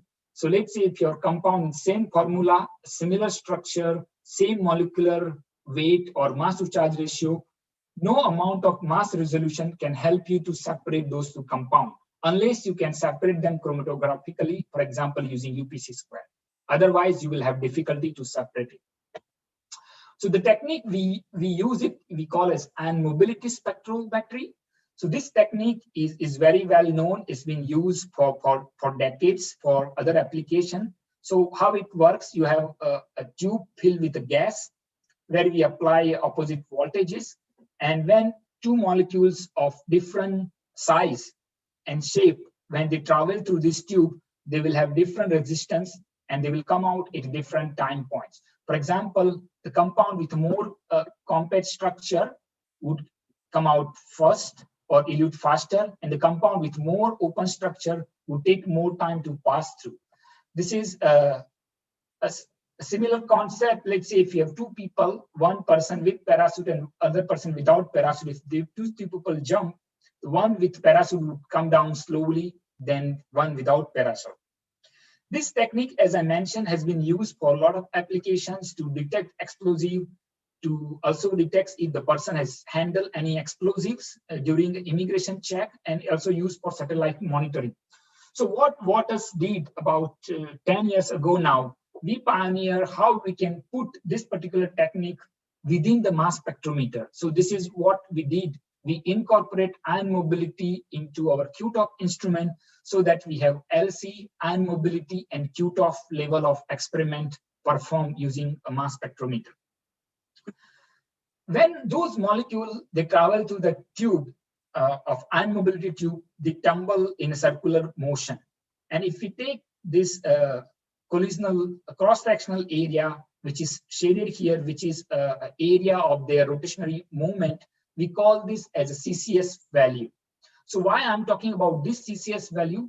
because when the molecule tumbled through this ion mobility tube, we gave this value. This is a unique physicochemical property of compound, which depends on its chemical structure. So like its mass and size. It is not depending on what sample it is, whether it's a solvent, is extract, is a plasma, urine, it doesn't matter. Whether you are analyzing in 1 minute runtime, whether you're analyzing 10 minutes runtime or 50 minutes runtime, this property doesn't change. So this is something like your molecular formula or unique mass of the compound, so that we can use this particular property to confidently identify one particular compound. Okay, so here we can see that this is an example of acetine molecule. We can see that if we run direct infusion, we analyze for 5 minutes, we analyze for 10 minutes, this particular property does not change. Meaning, if you know the CCS value of a compound, you can use it as identification criteria to confirm the identity of a compound. What more? Let's say if you have a co-eluting compound which you cannot separate from your chromatography, when they go through an ion mobility tube, so this is ion mobility separation, because of their difference in shape and size, we can separate them, and at the end of the run, although they chromatographically co-elute, we can get them separated at the end of the run. So this is the power of the ion mobility to deconvolute the sample complexity. What more? One of the ion mobility Q-top can also help you do what we call MS3, meaning you can trap your molecules here, you break them, you separate your fragment, and then you can break them further in the transfer line to get it what we call MS3 ion. So again, you can get much more structural information by using this particular technique. So I have one example. Dr. Dava, only 5 minutes. Yeah, okay. I think 5 minutes is more than enough. Okay. Thank you very much. Yeah. So one of this example here is this particular species called Passiflora, which is originating from Brazil. It's very popular there, and it is used as a sedative or tranquilizing compound or herb. And similar species are grown all around the world. And the 3 species such as Passiflora incarnata, Passiflora querula, and alata are a similar species, but do not have a similar properties. And a lot of time, this species is substituted by these 3 other species. And some of the key components of this species are flavonoids. And as we know that flavonoids are very isomeric or isobaric in nature, because slight difference in position of hydroxyl group or position of sugar molecule would change the structure of the compound. So I have picked up these 4 compounds, which are variant of 6C glycoside or 8C glycoside, differing in position of hydroxyl group. How we can analyze this group of compound in a complex sample like this. So what we did here, when we run this UPLC Q-top experiment, we can see the sample is very complex. It has a lot of different compounds. If we zoom in further and zoom into a peak of orientin or isoorientin, we can see that they perfectly co-elute. So because we have this ability to look at 3-dimensional chromatogram of this particular sample within the software, we can see that there are a lot of other components present along with the sample. So when we use ion mobility acquisition for the same sample, we can zoom in further that this data, you can see now the y-axis is ion mobility separation, or what we call as mobility resolution. And now we are looking at retention time. So those compounds which are co-eluting at the same time, we can now look at it mobility dimension to separate them in their differences in drip time or mobility separation. So if I zoom in further, the 2 compounds have very different drip time corresponding to difference in their CCS value. So now by measuring the CCS value, we can differentiate these 2 compounds very clearly from each other. So what ion mobility offers that you cannot only reduce the complexity of sample. If you are dealing with isobaric or isomeric compound, it can help you to separate them very well. So in the similar sample, another example, I have this particular two glycosidic compound which are co-eluting. If you can see this retention time of 4.19. And when we look at the spectrum, we can't really tell whether they are one compound or two compound. But when we analyze the similar sample using ion mobility, we can resolve these two compounds, co-eluting compounds, as two separate compounds. And you can see how this clear spectrum can be obtained by using ion mobility separation on top of the LC separation here. So this is my LC separation. If I separate this compound based on ion mobility, we can see that this is a separate compound and this is a separate compound, giving rise to two different glycosidic compounds. So this is again a power of ion mobility. So ion mobility can help you to see more things. It can help you to separate isomers or isobaric compound. It can give you a cleaner spectrum so that you can increase your overall peak capacity to detect and identify many more things within one sample and in a single analysis. And as I mentioned, this particular value is independent of your chromatographic, so that you can use it as a unique identification criteria. Okay, so in summary, I apologize. I showed a lot of tools and maybe some of the data I ran through very fast, but the idea is to give you a glimpse of how you can use this tool without going in a much details. So to deal with the complex extract, we can use something like UPC square, which gives you an orthogonal separation on top of your LC separation, or you can use ion mobility, which can also help to reduce the sample complexity. Likewise, we can also use something like supercritical fluid chromatography or ion mobility to deal with the isomeric or isobaric compound present in your sample. And in terms of the data analysis, some of the tools I have shown you very briefly can help you to go through a data analysis very quickly and get you the identity of compound without spending much time going through the data set. And the imaging techniques, when we apply to ion mobility, can help you to localize the key ingredient or key component in particular sample, so that you know how this particular compound is biosynthesized, which are the parts that are making this particular compound, and you can do much more studies using this thing. And some of the data that I have shown here, we have developed with some of the collaboration. So we have a joint lab with Chinese Pharmacopoeia. We have, since it is open in 2015, we are working with Chinese Pharmacopoeia colleagues and collaborators to modernize the method of standardization of TCM products there. We also have a natural products or traditional medicine training center in the US in collaboration with University of Mississippi, Dr. Nicholas Khan's lab, where we conduct training courses throughout the year, which is open for people, so that you can register and go for a specific training for natural products and traditional medicine. Lastly, I would like to thank a lot of data that I borrowed from our collaborators shown here, and of course our business partner Kromtech Indo in Indonesia and ITB for this partnership. And we are looking forward to work more collaborative with ITB to develop a new solution and new research for traditional medicine. And thank you all for your patience, and do reach out to me if you have any questions at this email address. Thank you. Okay, thank you very much to Dr. Dava for the insightful presentation. Okay, this is new information for me about the new technology to identify the structure using LC and MS. Okay, I just remind to Dr. Dava and Dr. El Fahmi, have any question, you can answer. You type the answer column there. So our last but not least speaker, Dr. Teh Chin Hu. Okay, he is NMR specialist broker Malaysia. He supports Southeast Asia region and provided the assistance to the customers, especially who are new in the natural products, plant metabolomic fields.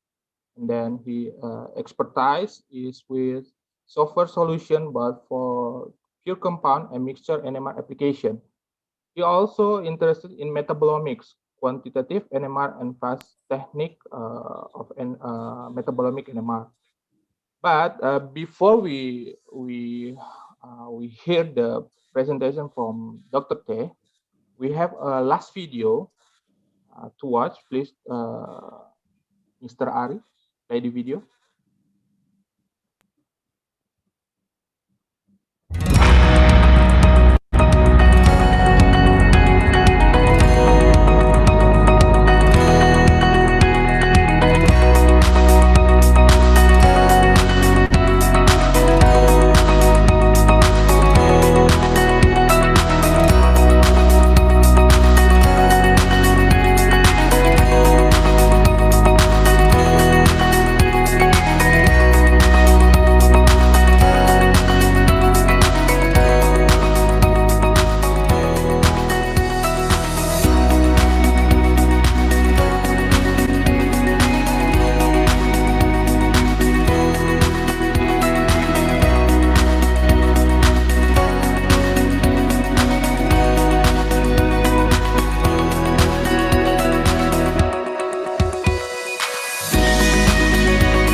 Okay, please welcome Dr. Te for the presentation. Okay. Yeah. Can you see me? Yes, yes. Okay, so I would like to share my screen now. Yeah. Yeah.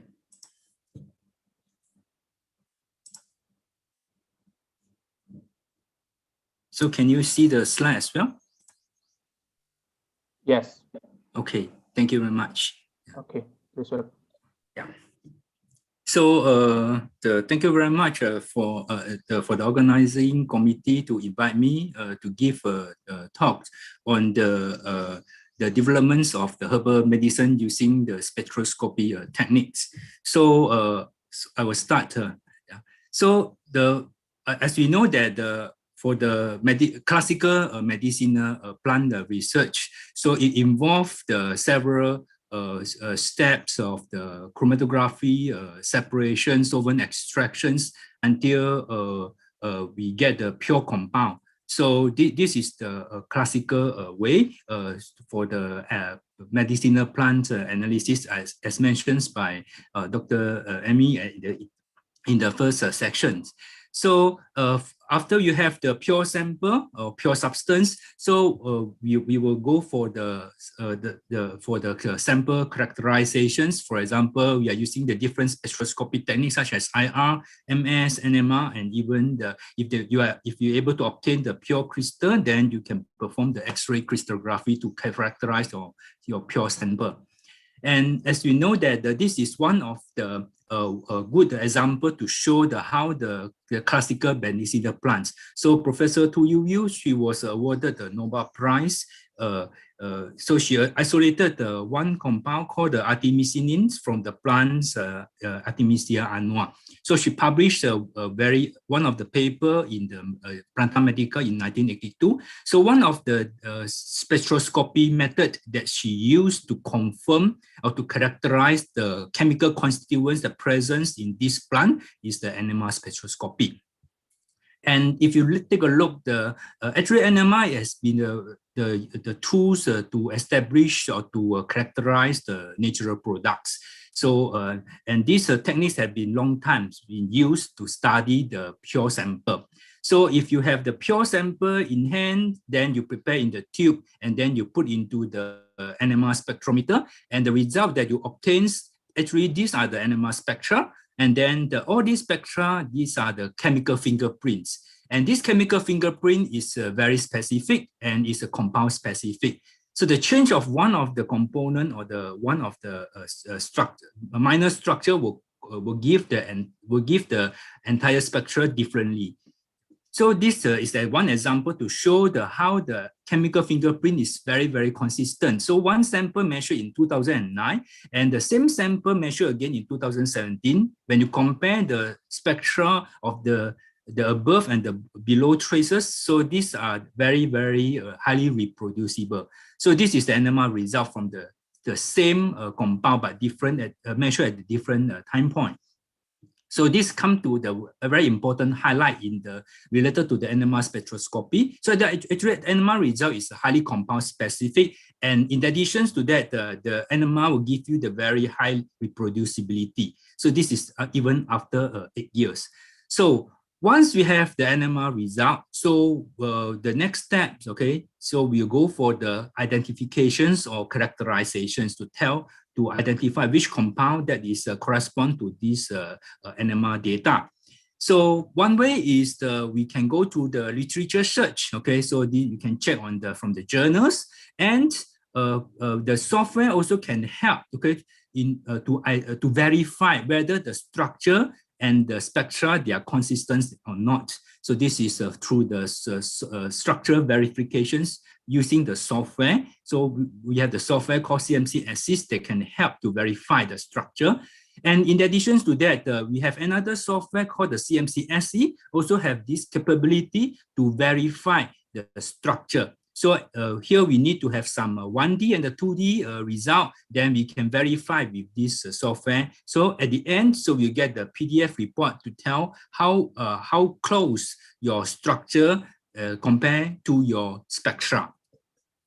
So as you know that the NMR result is very, very reproducible. So it means that actually we can make use of this, utilize these features to set up the database. So with this database, we can use it to analyze in future whether the pure sample or even though the mixture. So here, take a look. Okay, so here we have one software platform called the Azure that allow you to build up your in-house library to set up your database for your medicinal plants research.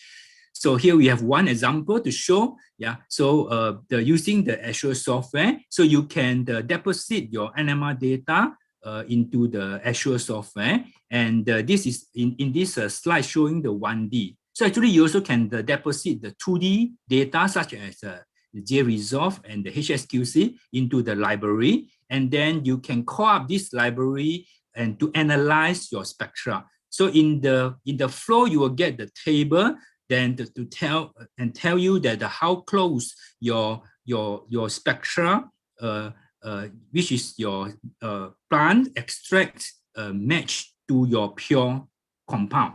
So this is the analysis table. So of course, we are all the natural product chemists or the phytochemists, we are looking for the new novel compound so that we can publish our data.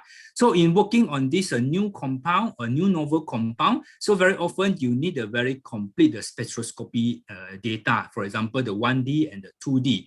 So, nowadays, you also can make use of the software to help us to perform the structural elucidations. So we call the computer-assisted structural elucidations. So Bruker, we also have the software called the CMC-SE that allow you to perform the unknown data analysis. So as long as you collected the series of the 1D and the 2D data, so you can ask the software to perform the calculations for you, so that you have some ranking. So some structures are proposed by the software, and then you can take a look on the structure that proposed by the software, and then you can make the full report from that. So this software is also powerful for the structural elucidation for the unknown sample. But what you need is the beside the NMR data, you need a molecular formula. So this software will work with the molecular formula together with the NMR data. So nowadays, we have the new trends in the herbal medicines research, as Dr. Amy mentioned in the first talk. So now we are looking at working on the mixture analysis instead of pure sample. So in opposed to the classical natural product study that you need to purify your sample so that you get a pure compound before you can send your sample to the NMR analysis. So with the new trend, so now we can work on the mixture, which is the extract. And as long as you can prepare this extract into the solutions, you can measure the NMR data. So what makes this interesting is you have the simple sample preparations. So as long as the extract can dissolve, you form the good solutions, homogeneous solutions, then you can measure the extract NMR spectrum. And however, okay, the pain point is you are dealing with the complex sample, because this extract may contain a few hundred components present together, and you will have the observe the signal crowded. Okay, then means that the many signals are overlapped, and then you need a special method to interpret the result. So basically, for this mixture extract, which is very relevant to the herbal medicines, so we are applying a new approach called the metabolomics or metabolomics. So let us take a look. Okay, so this is the NMR data from the tea water extract. Okay, yeah, so it looks complicated. So this is one example is from the traditional Chinese medicines extract. So when you zoom in, so we have many lines present together in this narrow window. So this is another example, another extract. Okay, so when you take the extract from when you take the leaf and then you extract it out, so this is a fingerprint of the leaf. And you take the extract from the stem, then this is the stem fingerprint. And when you take the parts of the part of bark from the plant, then you can get the bark fingerprint. So all these fingerprints are different because the contents are different.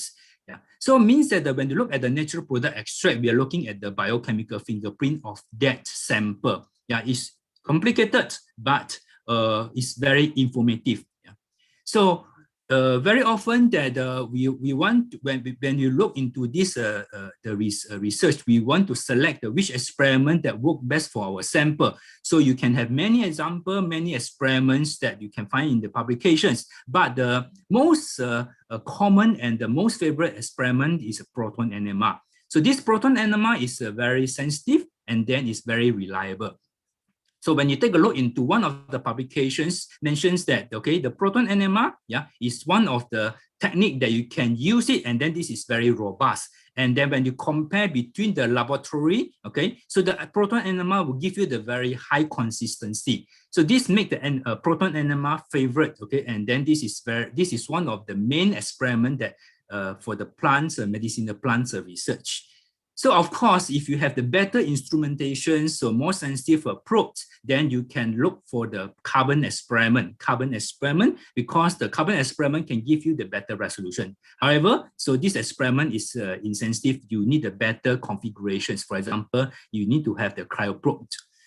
So if you want to ask, okay, beside the proton NMR, proton spectrum, what other suggested experiments from us, from Bruker? So we will say that, yeah, if possible, then probably you can collect the J-resolve experiments as in addition to the proton. And if possible, then you try to collect the HSQC, proton carbon HSQC, because this will give you the very information, a lot of information, especially on the carbon dimensions, especially when the peaks are overlapped.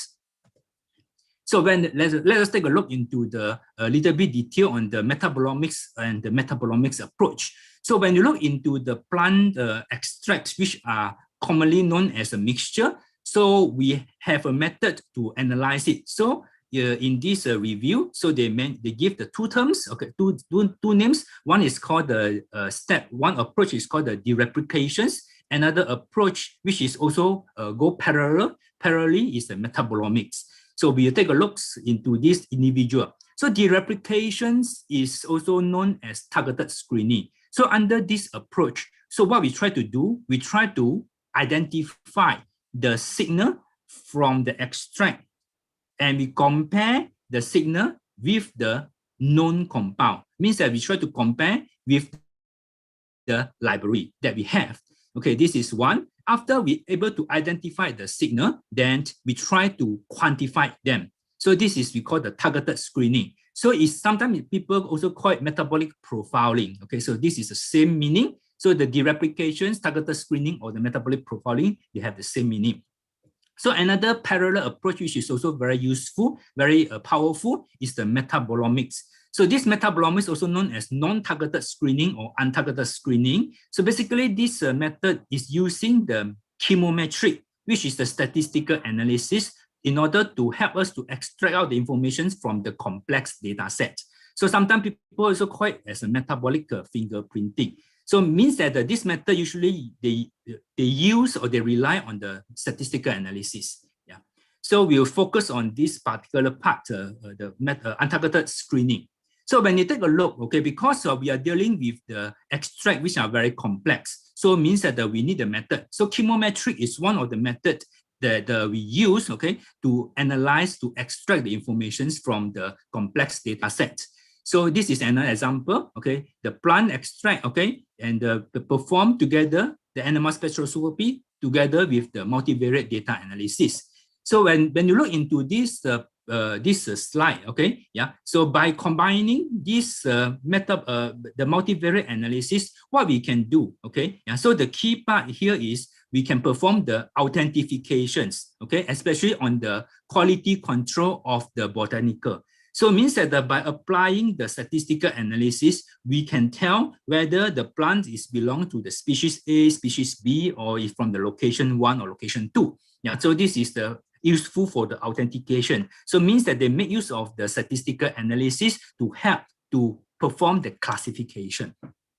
So this is one of the reviews showing that how the NMR spectroscopy can be used to analyze the pharmaceutical product. So by applying the NMR technology together with the chemometric analysis, so we can perform the authenticity of herbal medicines. So with this, we can know the taxonomy of the plants, the variety, or we can do the geographical origins, or when the sample is collected. And of course, we can predict the pharmaceutical property of the plant by applying this multivariate analysis. Yeah. So with this method, so we can perform the quality control of the herbal medicines. So this is very important, especially if you are doing the research on the herbal medicines.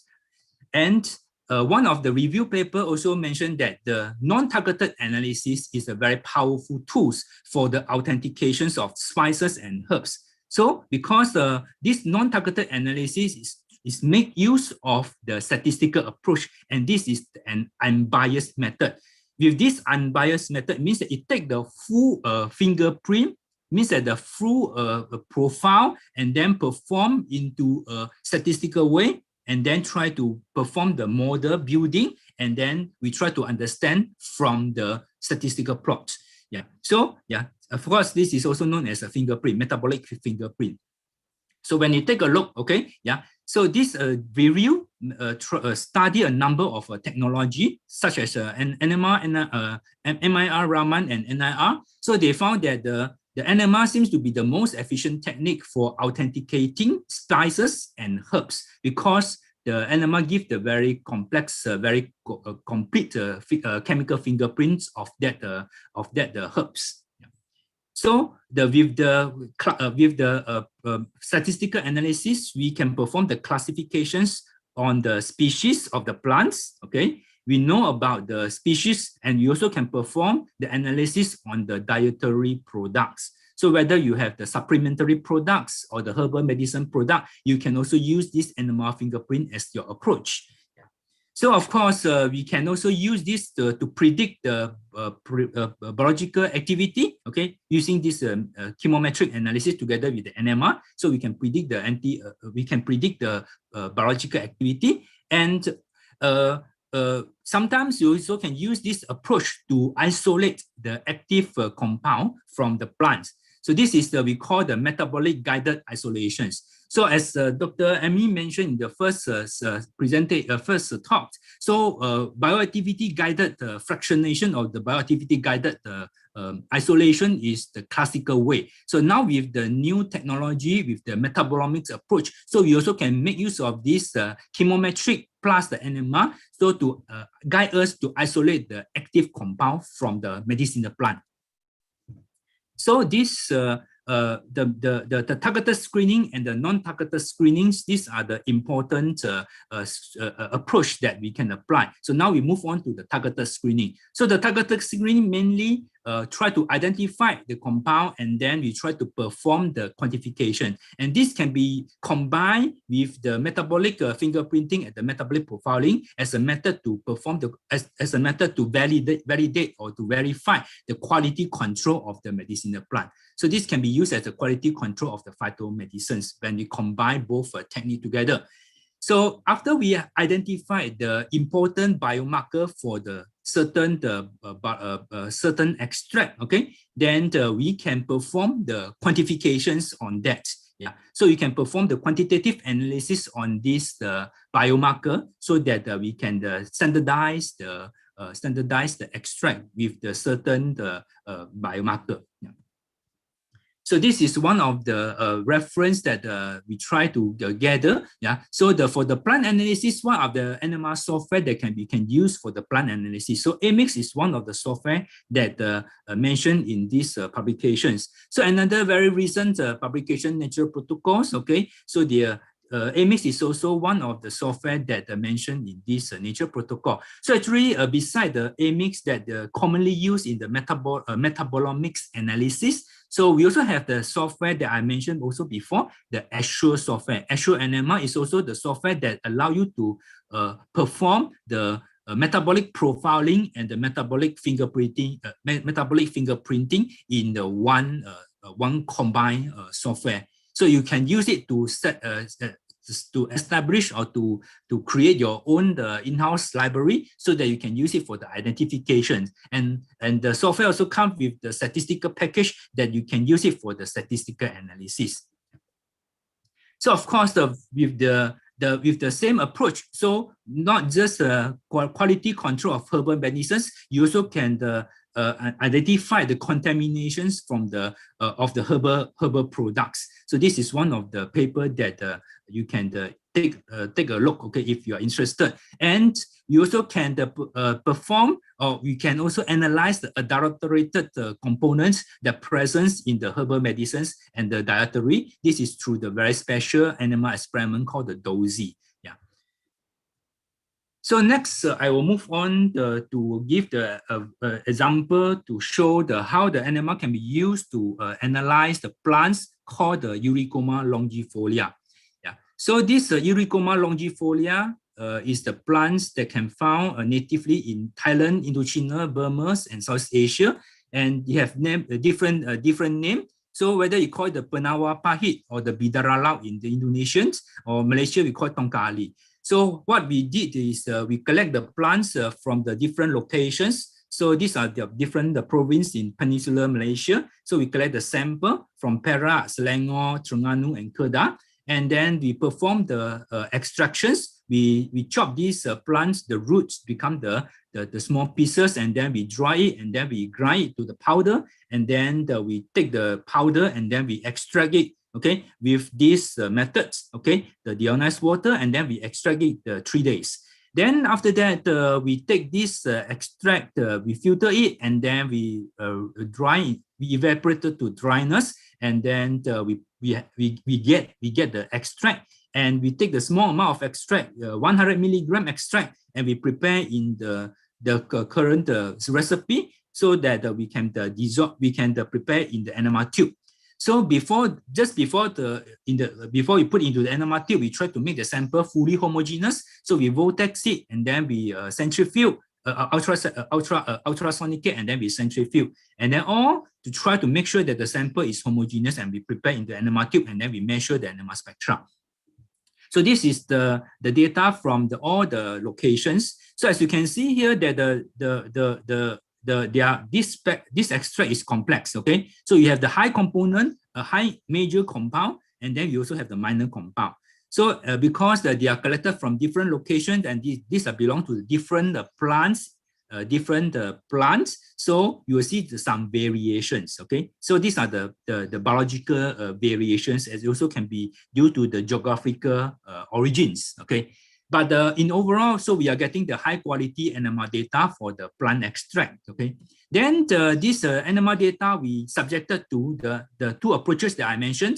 We perform the targeted analysis and the non-targeted analysis. So first, for the identifications, we check our extract with the biological magnetic resonance data bank, the genomics data banks, and of course our Bruker library, bBioRef codes. So we try to compare the signal. And of course, this plant is a traditional plant in Malaysia. So in the lab, so we also isolated a few pure compound. So these are the biomarker from the compound from the plants. So we also collected the 1D fingerprint for the pure compound, and then we try to analyze also the 2D.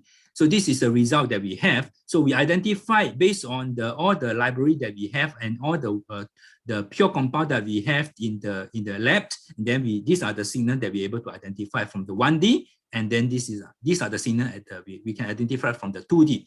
So we try to perform the statistical analysis on the enema data. So we are taking the spectra, and then we do the statistical calculations, and then we perform the multivariate analysis on the data. So what we get, okay, yeah, so we use the A-mix to perform the bucketing, okay, yeah. So this A-mix is used for the bucketing, and then we take the data, and then we put into the software called the SIMCA software to perform the statistical analysis. So this is the statistical outcome. So as you can see here, the circle is from the locations called Perak. The rectangular box is the square, sorry, is come from the Selangor. So these are the Selangor, and then these are from the Kedah, and then this is from the Terengganu. So as you can see here, that they show some kind of a grouping based on the different locations. Yeah. So we already published this result in the Planta Medica. Yeah. So the same project continue. Yeah. We take the plant extract. Actually, we feed the rats. Okay. Then we take the urine from the rat to perform the analysis based on our physical observations of the sperm count. So we try to compare from the extract point of view, and how can it related to the biological activity. So we evaluate the biological effect of the extract by using the enema methods. So we also collected the plasma, and then the plasma from the same rat, and then we perform the statistical analysis, and then we try to assess, okay, evaluate the plant's biological activity.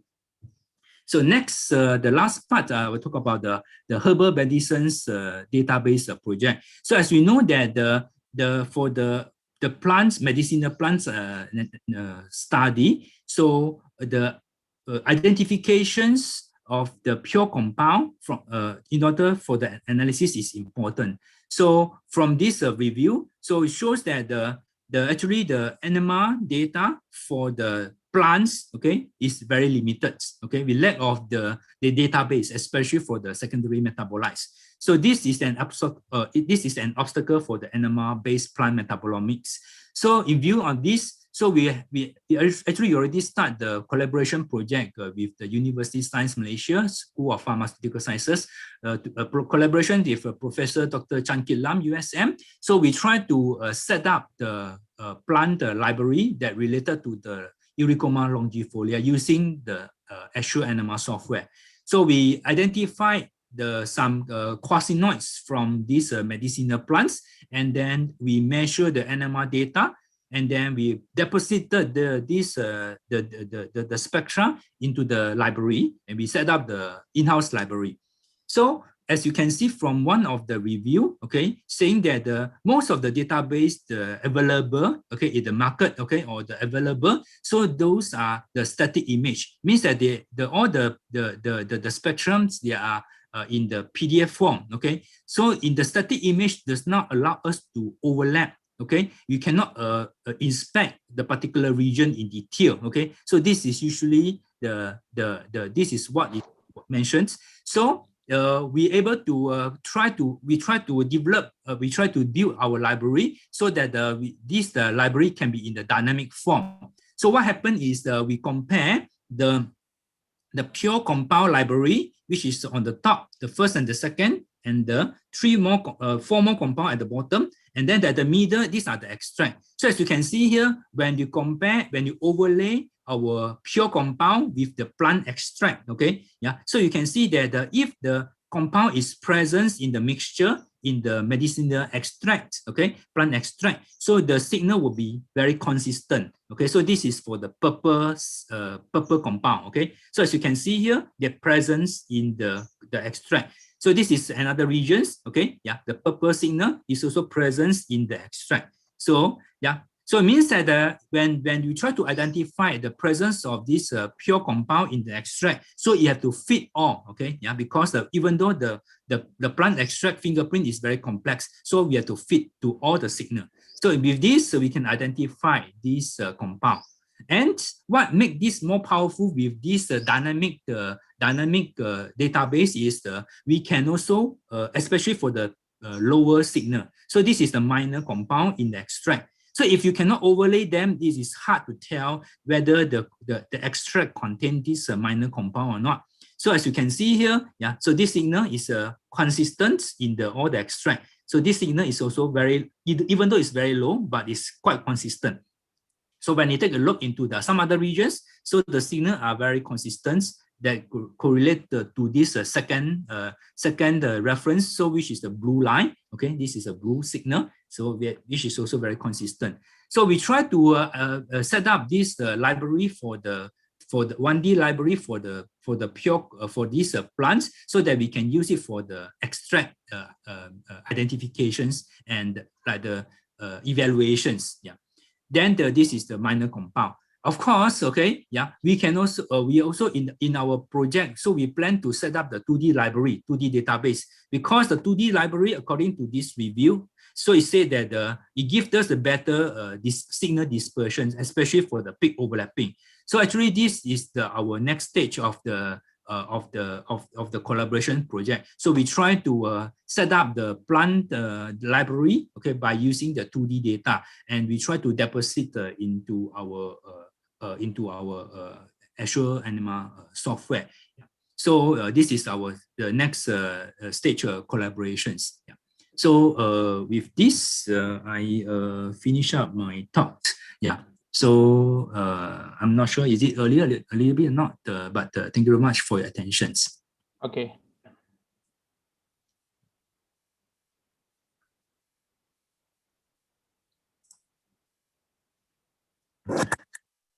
Okay, thank you, Dr. Tse, the good presentation about the metabolomic using NMR.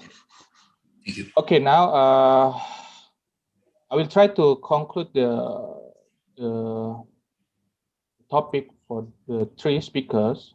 First, from Dr. El-Fahmy, it is a big potential to develop herbal medicine by using some methods to discover the new drugs, as to discover the active compound from the medicinal plants. From Dr. Daval is the challenges to analyze the structure derived from medicinal plant could be overcome by using some instruments to support current studies of metabolomics, genomics, and proteomics. And also from the Dr. Tse, Every natural product has its unique pattern to show the complexity. By learning metabolomics, it helps us to identify the characteristic of the medicinal plants. Now, we have any question here, but I choose for maybe for Dr. Fahmi from the Ibu Farima Lawali. The question is, can in silico study be used for the development of herbal medicine? Yes, Dr. Fahmi. Okay, thank you very much. Actually, the in silico study is very useful right now to develop the herbal medicines. In the beginning, right? For example, for the prediction of the activity. But the important thing that you have to isolate it a new compound first, or not isolate it, but you have to know what kind of the active compounds, the structure of the compound that can be responsible for the activity, and you took the picture, you took the structure, and then you can input in the computerized study, and then you can predict where the activity, and you can also check the binding between receptor and the ligand. So that's good. And silico study, yes. I think the beginning can have the good contribution for development of herbal medicine. Okay, thank you. Okay, thank you very much. Hope Ibu Parimawati can get the point of the answer from Dr. Fahmi. And now questions from Pak Agus Winarso to Dr. Davao. Can you distinguish the Andrographis paniculata, maybe in Malaysia and Prubumi, from Indonesia, maybe Thailand and Malaysia, by using HPLC? I mean, maybe she wants to know the profile of the Andrographis paniculata from different land, I think so. Yes, Dr. Dava. Thank you for your question. So my answer would be, it can be done, but up to what extent you can get result would be challenging.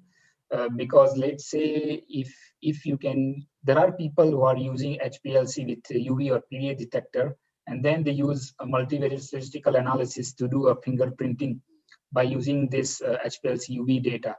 So you can do so, and if you manage to find some fingerprint differences by doing statistical analysis, yeah, you can find. But then it may not give you a marker that you want to know that differentiate. So in those scenario, if you have availability of, let's say, LCHRMS or NMR instrument, I think you can use those techniques. There was another question into that, can we use TLC or HPLC? So if we know the marker, then yes, we can use the technique. If we don't know the marker that differentiate these 3 or 4 different species going into different geography, I think these days the trend is to use LCMS. But if you don't have availability of LCMS, I would suggest that you can try generating LCPDA data and apply some multivariate statistical analysis to see if you can build up a model to differentiate those those 3 or 4 species.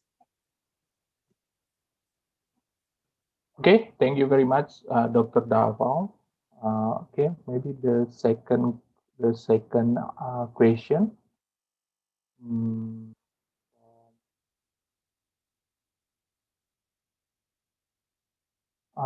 From Ibu Yesi. Okay. She has 2 questions. The first question, in the term of accuracy for quantitative testing, which one can give the best result, GCMS or LCMS? Is Dr. Dava?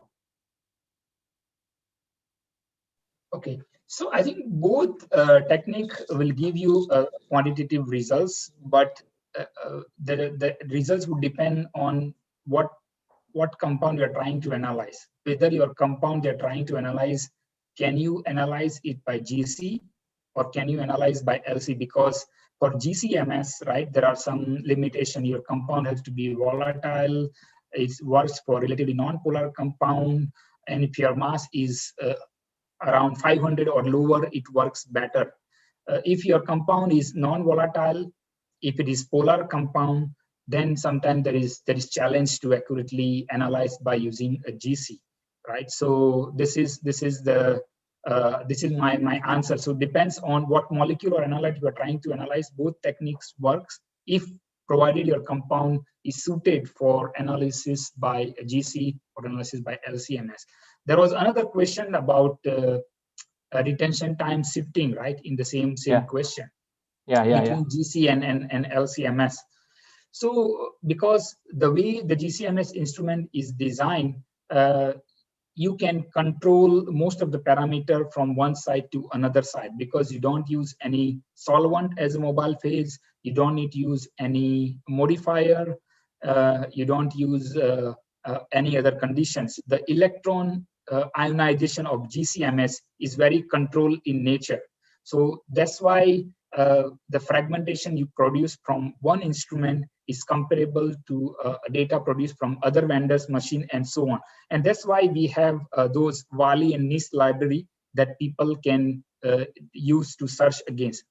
For LCMS, because there are more variables like your column material, you use a mobile phase, you use modifier. So if there is change in composition of your mobile phase or modifier, it would affect your retention time.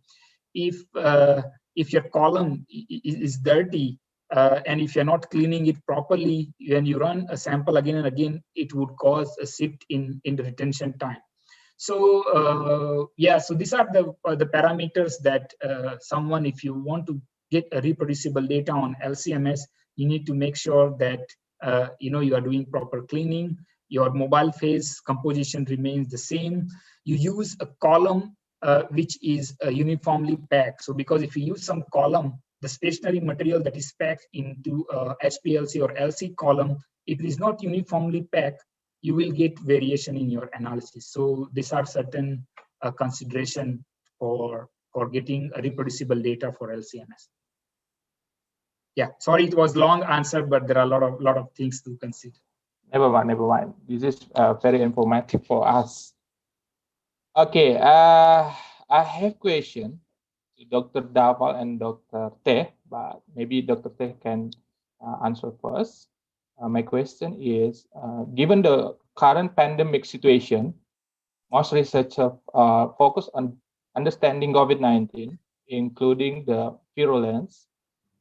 It's possible to use NMR and LCMS with metabolomic scopes to distinguish and identify the factor to contribute to symptomatic or asymptomatic response, please.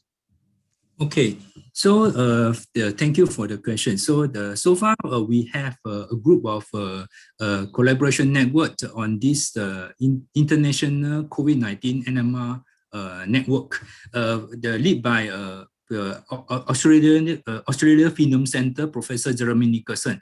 So he has published a number of interesting papers on how to use the NMR to identify those COVID-19 patients. So we already have the research that already published, and it is possible. Yeah. So from his publication, it shows that it is possible to group between the healthy group and also the COVID-19 disease group. That is possible. Yeah.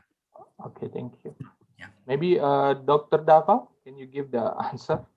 Yeah. So I mean, if you just if someone wants to know, if they just search COVID-19 and waters, we have a dedicated landing page where we call as a COVID-19 resource hub.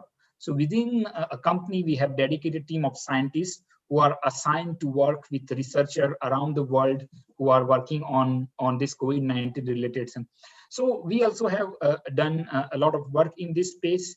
So the DAISY imaging or desorption electrospray ionization technique that I mentioned, we also use the technique to rapidly classify infected versus non-infected patients. And on top of that, of course, the other approach is to use unique peptides of the SARS-CoV-2 CoV virus, right? So we know we identified some unique peptides of this particular COVID-19 virus, and we have developed a LCMS method so that you can specifically look for this marker to see whether the particular person has been infected with COVID-19 or not. And we are doing a large-scale study. So this work is done with Imperial College in the UK. And if you are not aware, the UK government have this project called Moonshot Project, where they really want to test millions of people for COVID-19. And another perspective for that is that when people open traveling or this economic activity, people want to get rapid testing, let's say the airports or at immigration transit point. So that's where I believe LCMS is very powerful, because even if you use PCR or other rapid techniques, the results are very questionable. And for LCMS, there is only a capital investment. Once you have the machine, doing a test, it could be very cheap, as low as like $5 or even less per sample. And you can do many different tests within a day. So there are development, and hopefully soon there will be some LCMS validated method that can test effectively. Okay, thank you very much, Dr. Dapal. Now, one question from Agus Binarso to Dr. El Fahmi. She said, did Kemenkes, this is Kementerian Kesehatan. In Malaysia, Kementerian Kesehatan. I think in Singapore, Kementerian Kesehatan, right, Dr. Dapal? Okay. Did Kemenkes research anti-COVID-19 and immunomodulator in scientific JAMU? Please, Pak Fahmi. Okay, yeah, yes. In my knowledge, actually, there are two herbal medicines that have been right now ongoing for the clinical studies for COVID. One from, I think, from collaboration with the company, Kalbe Pharma, I think, and one from LIPI. But the Kemenkes, Balitbangkes, you know, in the BP2TOTOT. Yeah, this is the Balitbangkes, Directorate of Balitbangkes in Tawangmangu, Solo is very active, to do the what we call actually jamu, scientificasi jamu, but it's a little bit different, right? Bit different with the clinical, preclinical, and clinical study. What they do with the scientificasi jamu is just collect the information from the traditional way, and they collect the plants, and then they're directly used by the clinical. So this is not a higher preclinical study. But in my knowledge now, there are some herbal that have been ongoing for the research on COVID. Yeah, for COVID, some products have been launched for the immunomodulatory. Yeah, for the COVID as well. In my knowledge. Okay, thank you very much. Okay. Or Agus Winarso. Okay. Also, one question from Ibu Dini Adiarti to Dr. El Fahmi. From all of instruments such as LCMS, NMR, and FTIR, I cannot determine the essential tools to analyze the structure from limited sample, which are result from the preparative of HPLC. Please give me the suggestion. Maybe all speakers can answer this question. Okay. Yeah. First, Dr. El Fahmi, and okay. This is the problem, might be right. Actually, with the very sophisticated technology now, what Dr. Patel already presented, Dr. Chinho already presented, I think we can do it in small amount. It's small amount of compound actually, but of course limited compounds. If you have, let's say, 3 milligrams, let's see, 3 milligrams isolated compounds, I think it would be okay for analyze for the LCMS, for example, even less. But the problem is how to find the suitable conditions, to detect your compound. For example, with the LCMS, for example, for the LC, liquid chromatography, HPLC, how to find the detectors that can be fit in your compound is also important, because if you do with the UV detector and then your compound doesn't have any chromophore, for example, can be detected by UV, you can't detect them. So therefore, just carefully investigated, what kind of compound we have. Normally, in classical way, we do it in the, let's say, in the LCMS sphere to know the molecular weight. If even the new compounds, we can do with the NMR. And I know that's right now NMR also hyphenated by LC, right? We have LC NMR right now, right? Metabolite. So I think it would be easily. I mean, not easy. It would be the challenge. I mean, the opportunity to find that you have difficulties to analyze your compound, even the less amount. So we have also experienced only 1 milligram compound. This can be also used for to get the spectroscopic data.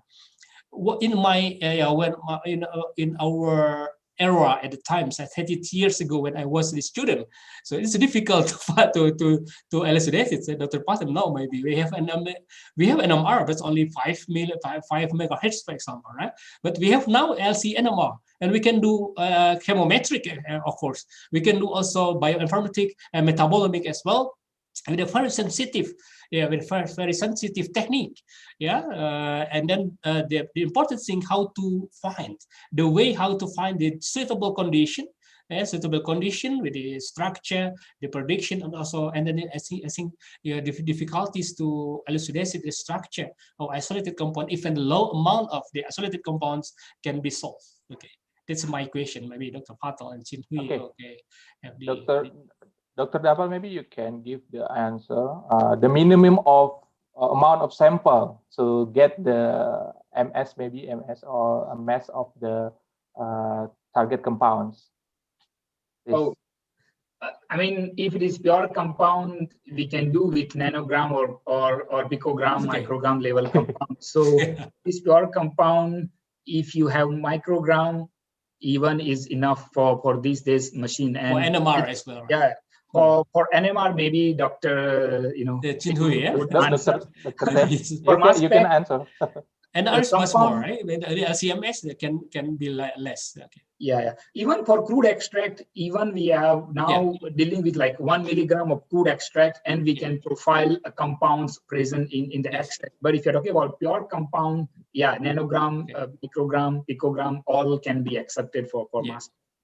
But the important thing is how to find the good column, the suitable column, and the suitable condition as well, right?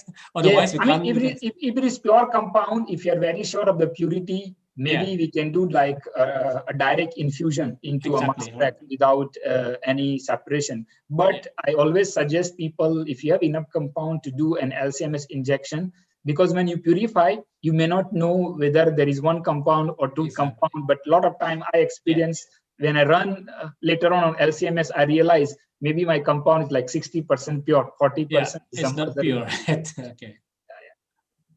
Okay. Thank you, Dr. Dapal. Maybe you can give your answer, Dr. Teh, about the minimum, maybe the minimum amount of sample to analyze using NMR. Okay, so for the NMR is less sensitive as compared to MS. Actually, everyone know it. Yeah. So for the from what we observed, so NMR is good for the it can detect until the lowest is a microgram rate. Yeah, so not lower than the microgram. Yeah? Yes.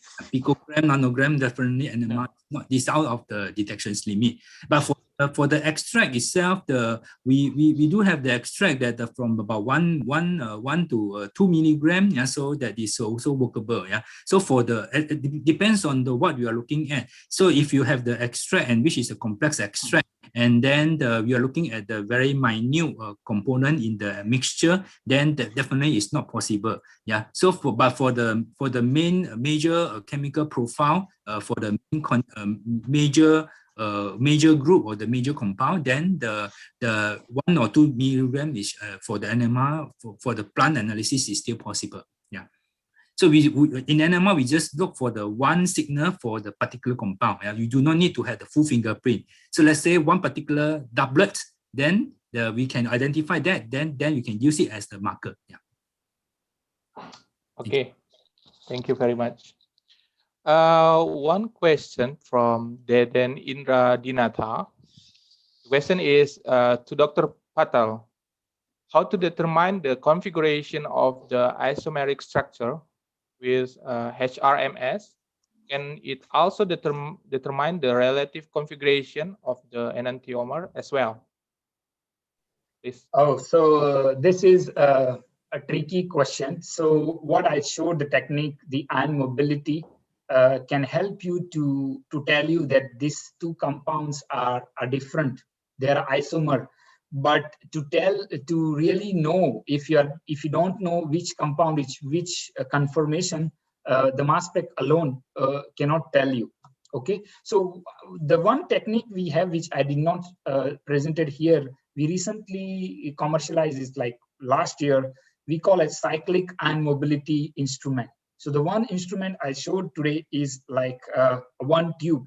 Now we have a cyclic device where you can spin your molecule for many different rounds, and we can separate something like even positional isomers, even enantiomer. We can do that kind of separation, but to know which conformation is that would be challenging purely using a mass spec. But if you know, then you can also determine the relative configuration. But if it is completely unknown compound, to determine whether this particular enantiomer may not be possible by mass spec alone. Okay. Yeah, you will need additional data to confirm the exact. It will tell you these two compounds are different. They are isomers, but which isomer is which, you need additional information to confidently tell them. Okay, thank you. How about Dr. Teh? If we have isomer like that, and then we put in NMR, how to determine if the isomer may be two compounds inside the sample? Okay, so first of all, we are looking at the proton profile to see whether they are in the they are very similar or not. So as I said that even though you change one part of the molecule in the molecular level, so the NMR fingerprint will give you the very different pattern. Yeah. So unless you're talking about the R and the S, okay, which is the stereoisomer, yeah. But for the isomer in general, so if you have the different in the double bonds, so the NMR can give you the very distinctive profile, yeah. So if you're working on this the stereoisomer, so very often that we need to derivatize it with some the chemical reagents. So we add some substance in so that we can have the result or the spectra. Then this spectra looks different if you have the R and the S isomer. Yeah, so we can derivatize the sample with some stereochemistry compound. Yeah, but in this example, in this way, then you will lose the sample. Yeah. So this is how we can establish the configurations if you are talking about the stereoisomer. Yeah. Okay, thank you. Okay, maybe last question from Rahmat Rizky Fazli. Sometimes we use a plant as sample to identify the structure. Is this different preparation if we use extract from bacteria to use to analyze the compound using MS maybe and NMR? Please, Dr. Dava. Sorry, would you repeat the question again? I was reading other question there, sir. Okay.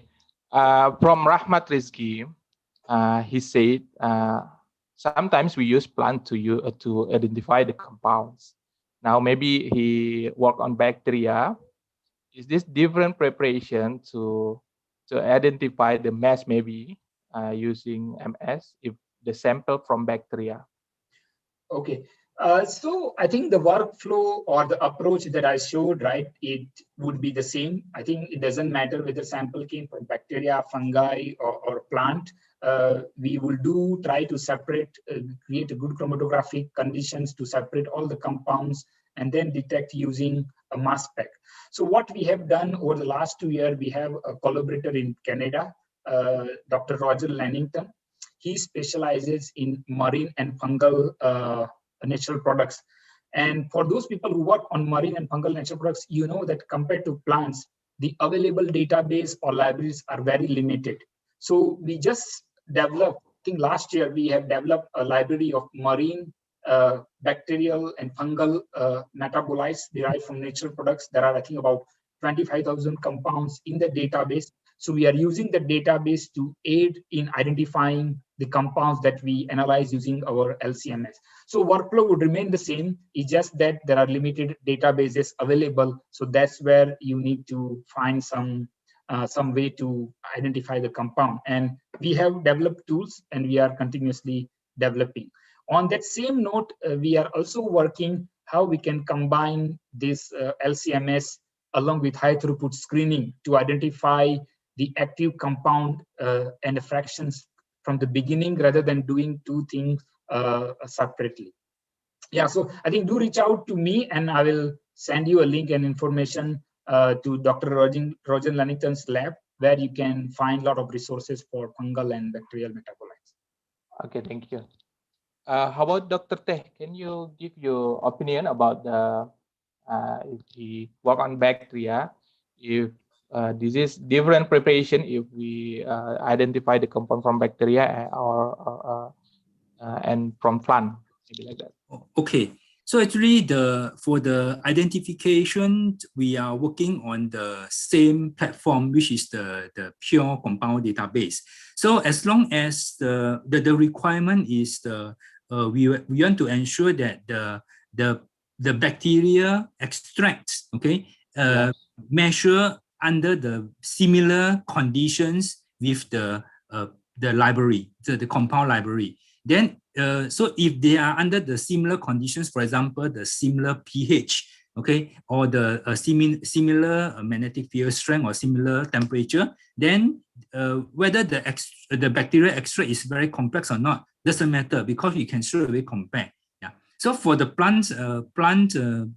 medicinal plants, this is also applicable. So it means that what the challenge here is for the identifications. So we need to make sure that the conditions that you have for your pure standard, the spectroscopy conditions, is similar to the condition that you apply to your extract. Then direct comparisons is possible. So for the cell extract, so far we have we are working on the library called the BBioRef code. So this BBioRef code is the library that's set up based on the pH 7. So it means that anything that you measure under the pH 7, it should be comparable. So we know that the extract also sometimes also contain the amino acid or the sugar. So our library also contain those data. Then we can straight away open up, and then we can straight away compare. So the key here is for the identification. So we need to have the similar condition, yeah, between the pure and the mixture, yeah. Okay, thank you very much. Maybe this is the final questions. Thank you very much for your answer, Dr. El Fahmi, Dr. Daval, and Dr. Teh. I saw that here there are some more questions. Can I be answers? Okay. So from I don't know the names. So there are some more questions. Is it necessary to answer, or we finished already? I'm sorry. I don't know if you want to answer.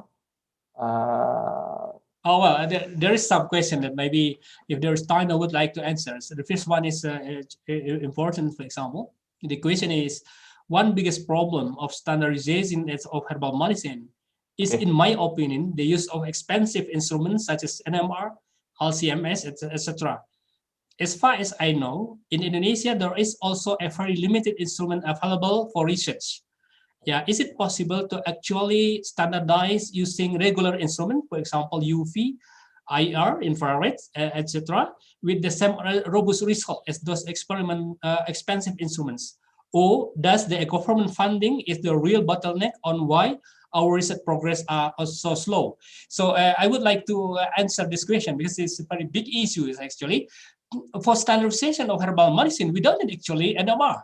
We don't need actually LCMS. What we do Yeah, we do with, for example, for our reference, Pharmacopoeia Herbal Indonesia, we have the standard Pharmacopoeia Herbal Indonesia.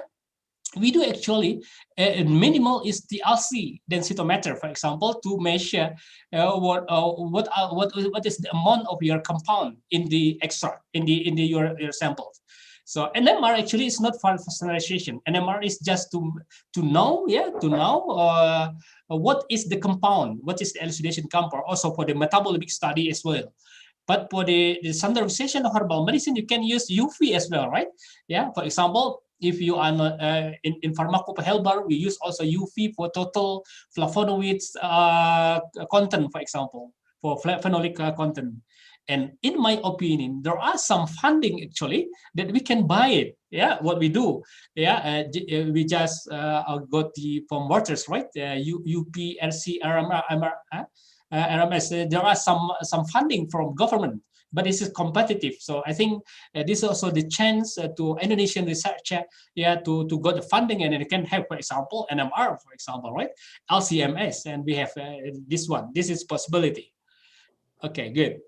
And the next one is from Professor Hani, Professor Hani from Bogor University.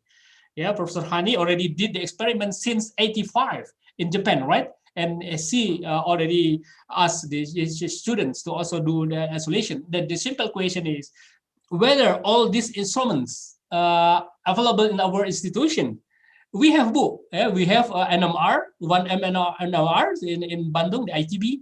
And of course, a lot of samples have to be analyzed every day. Is running, right? If you have funding, we can add some more. For example, Professor Chin Hu. Yeah, we have NMR, we have LCMI, MS. So we have also some instrument that can be used for the development of herbal medicine. So let's me to answer the question, right? Because it's good to have the question from the audience, of course. Okay. The question is, are there any possibility that jamu is working by its combination of some active ingredients and some enhancer, from the whole plants? Yeah. So what about the effect, extraction, and fractionations? That yes, my question. Because normally herbal medicine consists of several plant and as extract of plant, for example. And you can imagine how much the compound that exists in your product. Yeah. And in our knowledge, there are what we call synergistic effect and also antagonistic effect. But we cannot answer in general. You have to make sure one by one. For example, Phyllanthus neuri used for this one, what kind of the compound in Phyllanthus neuri, maybe lignan compound. And if Phyllanthus neuri combined by orthosipon, for example, kumis kucing, and what is the profile? So I think the metabolomic studies or the metabolomic data can help you whether this activity, whether this extract or this fraction, or whether there is the synergistic effect or maybe antagonistic effect. I think with the metabolomic, because if we look for to the isolated compound, all compound can be isolated. I think it's impossible to do that one. So therefore, there is the new instrument, what we call metabolomic study, and also several LC-NMR, for example, right? We can do it for metabolomic study. Sorry, it's some more question, right? Okay.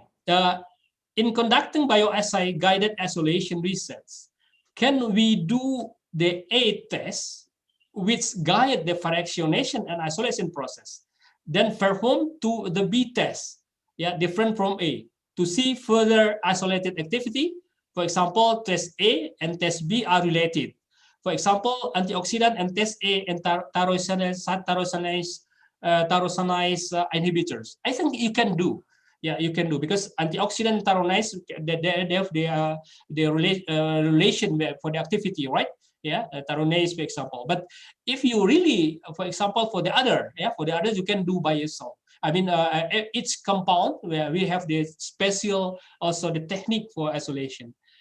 And then, sorry for Dr. Rizky, I think it's nice to answer the question. This we have time already. Okay. How is difference in extract quality in development of standardized herbal medicine and phytopharmaca product? And actually, we use, if we would like to continue our evidence for phytopharmaca, you have to use the same extract with the standardized extract.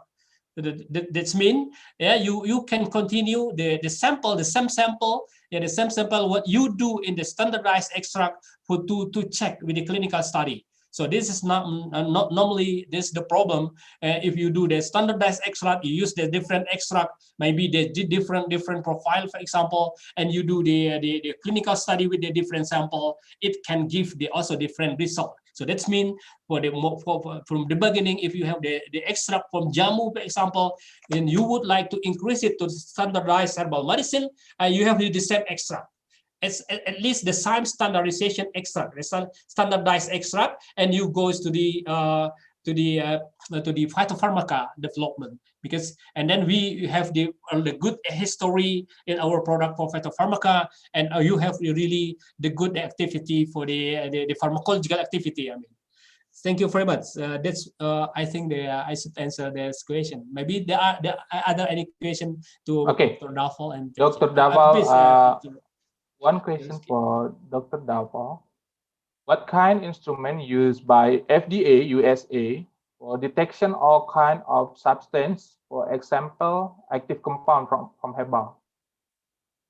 I mean, the instrumentation used by FDA USA to detection a compound. Yeah, so I don't have any specific answer, but because US FDA, they have a lot of labs within the US and outside, so I'm sure they're using all the available tools because they have resources. So I believe they would have LCMS, they would have LCHRMS, GCMS, NMR. They'll be using all of the tools that they have, depending on what they want to analyze, right? So if there is any particular analysis you want to know, then we can narrow down, right? So for, let's say, for herbal medicine, for standardization, I think most of the assays Dr. Fahmy mentioned earlier are HPLC or LC-UV based assay based on the monograph. If they are really doing discovery or research work like metabolomics, and then they will use LCHRMS. Sometimes they also check the contamination of a plant material or herbal medicine, whether they are contaminated by pesticide or herbicide or other chemicals. Then they will use LCMS-MS, we call as LC tandem code, for targeted quantitation of those prohibited compounds. And sometimes they also analyze finished products like herbal supplements, food supplement, which they claim is all natural, but we know that there are many cases where they would add a synthetic drugs inside those products and claim that is all natural. So I have done some work on that in the past. So then in those cases, they would use something like high resolution mass spectrometry and NMR to really characterize what kind of compound is spiked into that formulation. And if they found out that this is illegal compound, then they will advertise the advisory for people not to consume such products. So yeah, there is a lot of different types of analysis, and depending on the scope, they will use different techniques. Okay, more questions for you from Jujun Ratnasari. Okay, sometimes we have example, we have extract like that. So how do we interpretation the LCMS chromatogram, because in the sample many compound inside there. So how do we to interpret the chemical target like that using LCMS? Yeah, so I think there are a lot of things, but I will try to answer briefly this question. So depending on what type of machine you are using, how much experience you have with mass spectrometry, how much you understand the mass spectrometry. So these are all different factors that would be involved.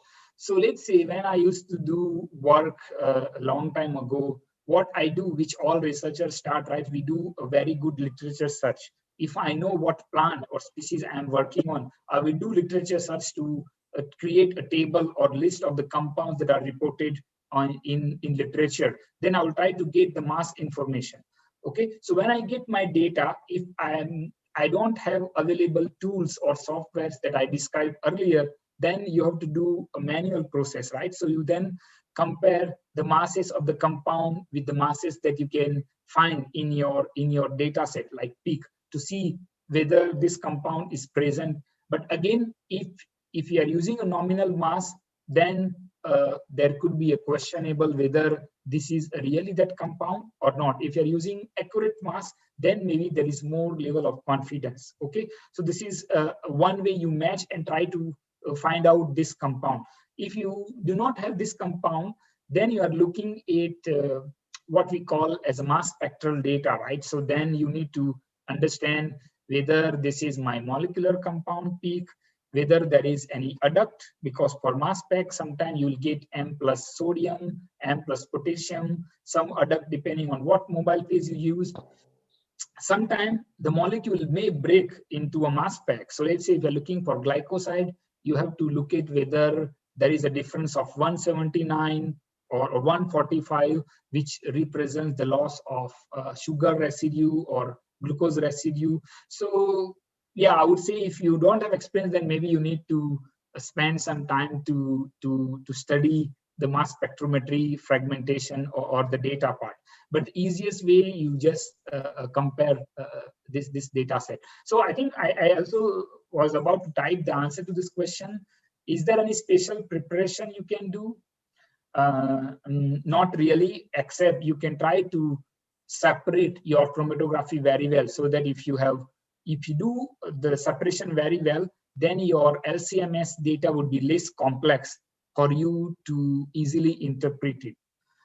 Other option is that you can use some online software tools available. So one of them I mentioned, the GNPS database, where you convert your data into an open format, and then you submit your LCMS data to that platform to see what you can match against that database, because that database is open source. So yeah, there are multiple ways. So depending on what instrument you have, yeah, you can contact us, then maybe we can guide you depending on what type of machine you are using, how you can interpret the data that you have. Okay, thank you very much. I think all questions answered. Okay, thank you very much to Dr. El Fahmi, Dr. Dava Patel, and Dr. Teh for your answer, the good answer. Okay, that's all for today's webinar. I would like to say thank you for all speakers, and I will give to MC for official closing. Please, Ms. Nurin.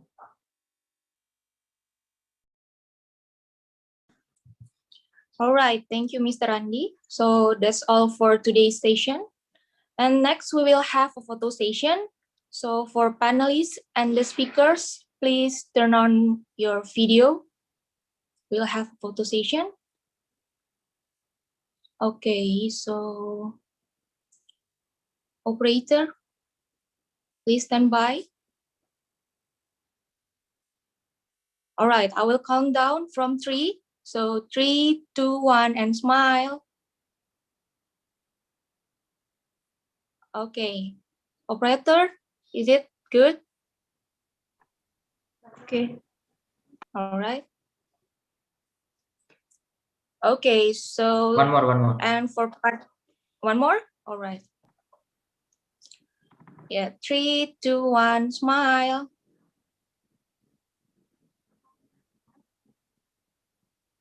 All right, is it good?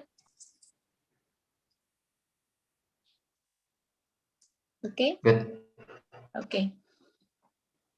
All right, and for participants, I would like to remind you again to fill the questionnaire and attendance on the given link to claim your certificate.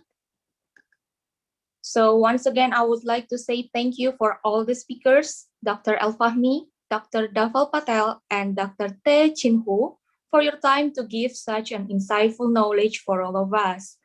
I also want to say thank you for our sponsorships from Tekindo Utama as Waters representative and Dynatech International as Brooker representative. Well, this is the end of today's webinar, and we will see you again on the next webinar. Goodbye and have a nice day. Thank you. Thank you.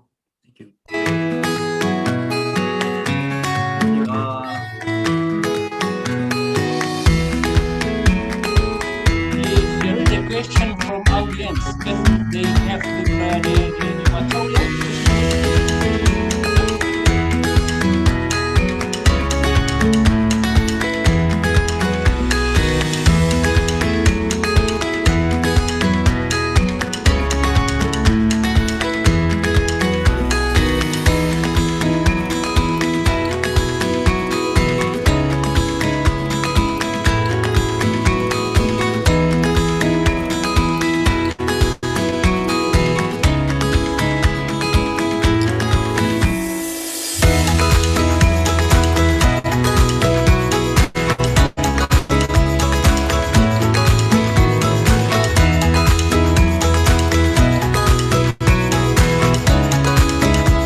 Jadi